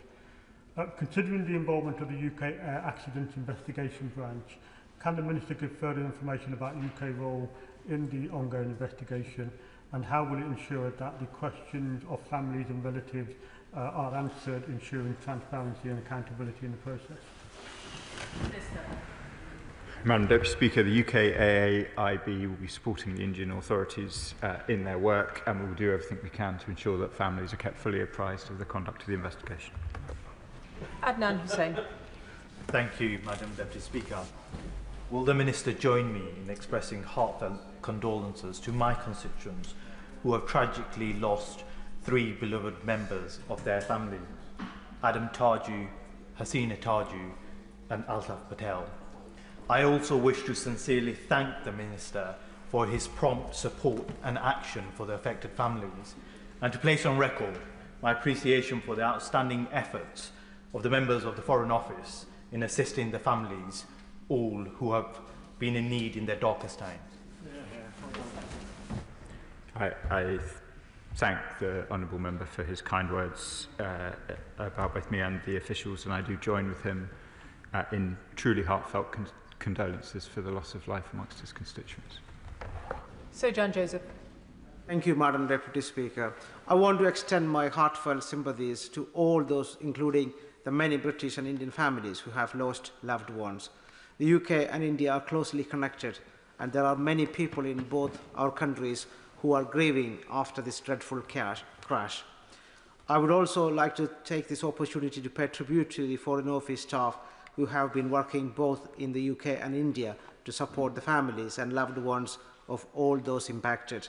I understand that currently around 120 victims have been formally identified using DNA samples. What assistance is the UK providing the Indian authorities to ensure that the remaining victims can be formally identified as quickly as possible? Regrettably, Madam Deputy Speaker, in instances of this scale, identification does tend to take some time, and we're trying to support British nationals and those affected both in India and here with the contribution of DNA to enable that. That includes both family liaison officers here in the UK and, of course, consular staff. And if any honourable members and right honourable members want to ensure that their constituents get support through that process in India or here in the UK, please don't hesitate to be in touch. Shawkat Adam. Thank you, Madam Deputy Speaker. When the news of the tragedy came last week, it served as a real unifier to my great city of Leicester, unified us in shock, unified us in absolute disbelief, and unified us in mourning. So if I may take this opportunity, Madam Deputy Speaker, very quickly to remember the names associated with my great city who lost their lives. Hardik Aveya, Vibhuti Patel, Pooja Patel, Harshi Patel, AJ Kumar Ramesh, and Faizan Rafiq. And we also had the one sole survivor, Vishwash Kumar Ramesh. When I visited the families, it was great to see so much support from their neighbours, from all faiths and no faiths. Indeed, during our darkest time, we saw the best of my city. A couple of families, though, Minister, mentioned some difficulty in accessing information. So I asked if the Minister could look urgently at the communications with the families so they can get the support at this very difficult time. And my message to them, and I'm sure the whole House will agree, that you are not alone. Madam Deputy Speaker, I agree with the honourable gentleman. They are not alone. And in relation to any questions about the experience of our consular support, I would invite right honourable and honourable members to make sure that I'm aware, both, of course, in relation to this tragic incident in India, but indeed in Israel, the occupied Palestinian territories, and Iran. As the Minister for Consular Affairs, it's very important that we do understand what the experience is like for people on the ground, specifically in relation to the communications. In relation to this incident, as I told the Shadow Foreign Secretary, I've spoken with teams this afternoon about making sure that UK support is as clearly signposted as possible on the ground. Alex McIntyre. Thank you, Madam Deputy Speaker. My city of Gloucester is in mourning at the loss of Akil Nanabawa, Hannah Varaji, and 4-year-old Sarah Nanabawa. I'd like to thank the Minister for his statement and for all the support him and his team have given to my constituents and to my team over the weekend. I'm sure the whole House will join us in sending our thoughts and prayers to their family and friends and the wider Barton Treborth community at this time. Understandably, the Indian authorities and hospital staff are overwhelmed at the scale of this tragedy, and I'd be grateful if the Minister could outline what more we can do to support our constituents who have travelled to India to identify bodies and lay them to rest. And further, he mentioned the support that is being given by Air India. Understandably, a number of my constituents who have travelled to India at great personal expense over the weekend have real reservations about travelling with Air India at this time. Or without wanting to sound alarmist, what support, financial assistance is being given to those who may have had to travel at great personal expense at very short notice? Thank you. Madam Deputy Speaker, I spoke to some of my honourable friends' constituents earlier in the day, and they were full of gratitude for the work of the honourable member on behalf of his city and his constituents through the weekend, and I pay tribute to it as well. I'm very happy, as I said earlier, to talk to any member about the particular circumstances of their constituents and see what can be done to help. Jim Shannon. Thank you, Madam Deputy Speaker. First of all, I want to thank the Minister and his department and all of his civil servants for their sterling efforts on behalf of the families. I think we all at this time think of how can we help. Well, we help through our Minister, through our government, through our officials. So thank you. On behalf of the Democratic Unionist Party myself, can I convey my thoughts and prayers for all of those families who lost loved ones in the Air India crash, for the pain, for the void they have, for the ache in their hearts, and our hearts indeed all ache for them as well. The air tragedy, the air accident is a tragedy, and the loss of life is incredibly difficult to understand. And all of our focus are with the families within this United Kingdom and globally who mourn today. And whilst they mourn today, there will come a day when they will want to understand how this could have happened. So will the Minister confirm how we can be assured that current global airline safety measures are adequate and robust? And what role does this great United Kingdom of Great Britain and Northern Ireland have in the safety of air travel? Thank you so much. Madam Deputy Speaker, the UK has a proud record of playing its full part in global aviation standards, and in relation to this incident, as I've said before, our Air Accident Investigation Bureau will be assisting this investigation fully and taking full note of its findings. Catherine Atkinson. Thank you, Madam Deputy Speaker. I will not be alone in having shed tears over the heartbreaking photograph of the Royal Derby Hospital Dr. Pratik Joshi and his wife, Dr. Komi Vyas, and their three beautiful children, Miriel, Nakul and Prajit, in the aeroplane moments before takeoff and then the crash. And I was with their friends and hospital colleagues at Derby's Hindu temple on Saturday.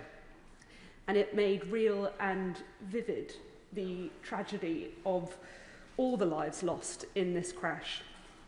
So can the Minister tell us anything more about how the UK government is supporting the Indian government in its safety investigation and with friends and families devastated by this tragedy?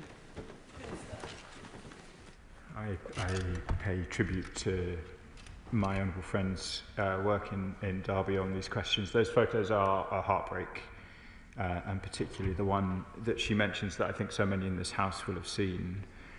We're trying to support Indian investigations in two areas, both in relation to the Accident Investigation Branch, as I've mentioned, but also through our DVI, our Disaster Victim Identification Service, who are also on the ground. This is a truly horrific tragedy, and we are doing all we can to try and understand both how it happened and support those who are affected as quickly as possible.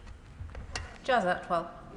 Thank you, Madam Deputy Speaker, and can I thank the Minister for his statement, and certainly thank all the first responders who were on the scene. And I thank the British involvement in helping the Indian authorities. Can the Minister tell us that when this is all over and attention is shifted away, that our officials will be there until our residents are satisfied that all that we could have done, we did do for the Indian authorities? Thank you. I can confirm to my honourable friend that we'll provide British families all the support they require during this horrific incident. Clive Efford. Deputy Speaker, this is truly a terrible tragedy. As an elected representative in Greenwich, where we have a large Gujarat community, for 40 years, both as a councillor and an MP, I've got to know many people in the Gujarat community, particularly those who are members of the South Eastern Gujarat Association.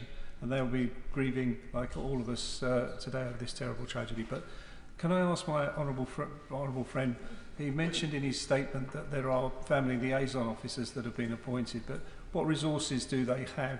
They've got to be able to get information to families promptly. They may need further assistance, such as travel and things like that. Do they have access to those sorts of resources? Madam Deputy Speaker, my honourable friend asked an important question. Family liaison officers, often known as FLOs, support families in the UK. They are part of UK policing. They always have an ability to talk to my officials, the consular officials who take care of British nationals overseas. We always try to ensure that the relationship between consular and FLOs works as smoothly as possible in order that families are provided the full support of the UK. And if there are any questions that families have in the UK or overseas about how that operates, then I'm very happy to talk to my colleagues about them. Tom Hayes. Thank you, Madam Deputy Speaker. On behalf of my constituents, can I thank you for your moving eulogy to Mr Shah, who lived in Southbourne in my constituency of Bournemouth East for more than a decade. Many of my constituents remember Mr Shah, they mourn Mr Shah's passing, and they send their love to his family. Bournemouth and India have a deep bond. Britain and India have a deep bond. Can my honourable friend the Minister outline what he is doing to make sure that everybody affected by this tragedy is getting the support they need? And would he join me in commending the community leaders of BCP Indian community for all they're doing at this difficult moment? I thank my honourable friend, well, I thank one of my honourable friends from Bournemouth. I know the other MP for Bournemouth is unable to speak as PPS, and I know they've both been very engaged in the tragedy that is being felt right across the city. We are doing everything that we can to support those both in India and here in the UK, and we will continue to do so until people have navigated the full depths of this tragedy. And I'm conscious particularly for those going through the difficult but necessarily time-consuming process of identifying remains. Barry Gardner. The Minister will be aware that as we speak, the Indian High Commission in London is holding a commemoration service for those who have been lost. He also knows that my constituency of Wembley or Brent West is actually the epicentre for the Gujarati community. More than 30% of my constituents are originally from Gujarat. I want to thank him for the way in which his officials have engaged and the help that they have been able to offer. I want to raise in particular, though, the problems that some of my constituents have had. If I talk of the Saeed family, 3 of whose bodies have now been identified, mother, father and 2 adult children who are travelling together. But one of the bodies has not yet been identified. Can I urge him, I understand that the DNA testing has now been randomized, can I urge him to try and do everything he can to ensure that the 4 bodies can have the necessary funeral arrangements celebrated together rather than waiting longer. He is absolutely right to say that it's important that this is done correctly to avoid further problems down the line.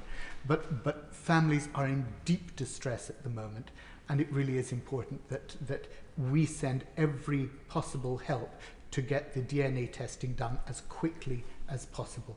Thank you. Minister.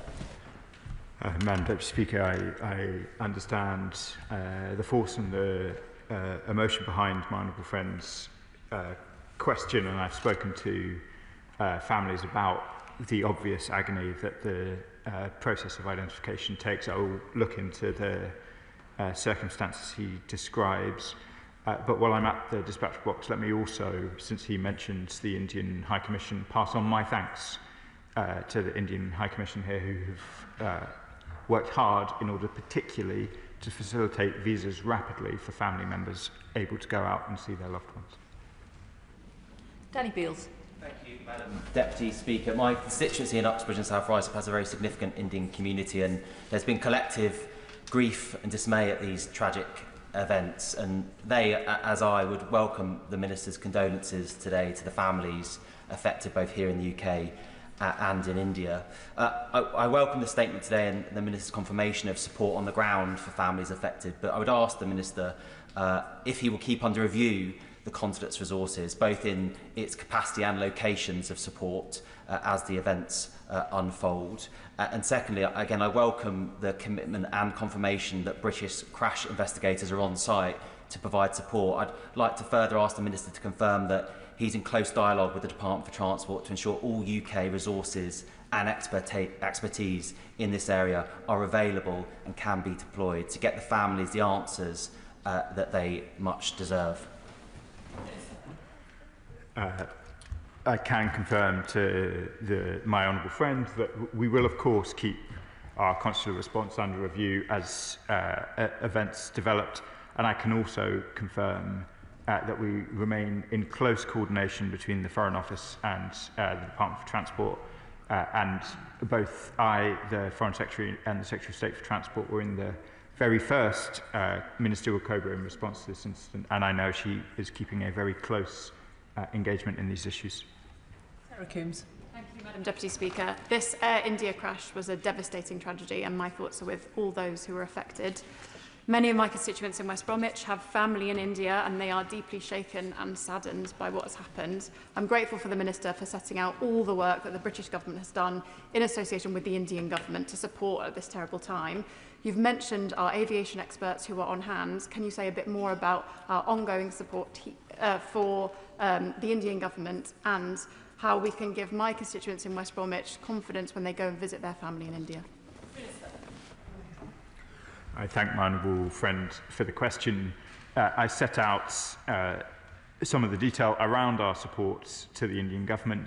The High Commissioner remains in regular dialogue with the Indian authorities and indeed met with Prime Minister Modi to discuss this case in recent days. We will continue to do all that we can so that your constituents, so that my honourable friend's constituents, apologies Madam Deputy Speaker, it's obviously contagious, so that my honourable friend's constituents and all constituents across the House can feel confident.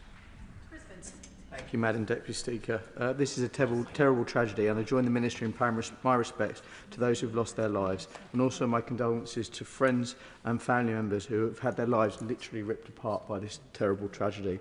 Can I ask the Minister for further detail on what the UK government will be doing with the Indian government to understand how this tragedy happened and what we can do to prevent something as awful as this happening again?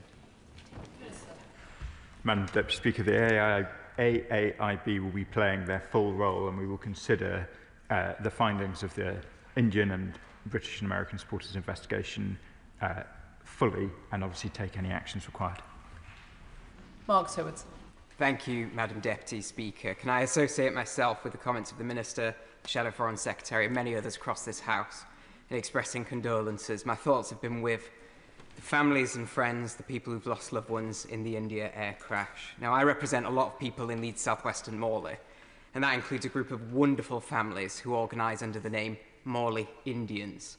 They've sent me here today with a couple of questions for the Minister. So on behalf of one of their representatives, can I ask, what support is the UK government providing to the families in the UK who have lost loved ones? And in addition to that, what support can the government provide the wider community following the impacts of this horrific crash? Madam Deputy Speaker, for families who have chosen to remain in the UK, then a family liaison officer has been appointed by their relevant police force, who should have been in contact over the weekend. If there's any honourable or right honourable members who think there is any gaps in that, I would invite them to be in touch with me. But hopefully, every affected family will have now heard either from the Foreign Office or from their relevant police force if they're in the UK, and we'll continue to keep all of that support under review. I thank the Minister for his statement this evening. Can I ask any members who are leaving to do so quickly and quietly before I move on to the next business?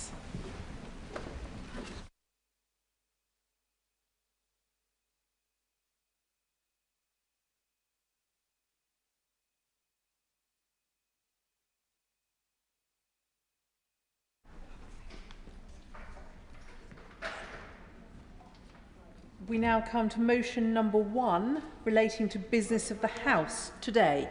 Minister to move. Formally. The question is as on the order paper. The question is as on the order paper. As many as are of that opinion say aye. Aye. Of the contrary, no. I think the ayes have it. The ayes have it. We now come to motion number 2 on Independent Complaints and Grievance Scheme, Policy Framework and Assurance Board, as on the order paper. I inform the House that the Speaker has selected the following amendments as listed on the order paper: A, B, C, D and E. I call the Leader of the House to move the motion. Lucy Powell. Thank you very much, Madam Deputy Speaker. I beg to move the motion standing in my name. The establishment of the Independent Complaints and Grievance Scheme, known as the ICGS, the first scheme of its kind in any legislature in the world, was an important step forward in tackling inappropriate behaviour in Parliament.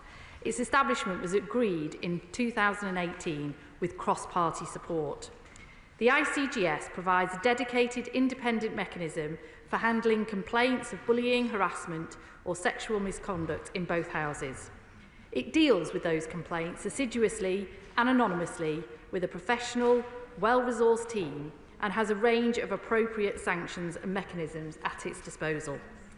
The ICGS works alongside the independent expert panel which determines appeals and sanctions for cases that have been brought against members of Parliament. These arrangements ensure complaints are investigated fairly, objectively and to a high standard.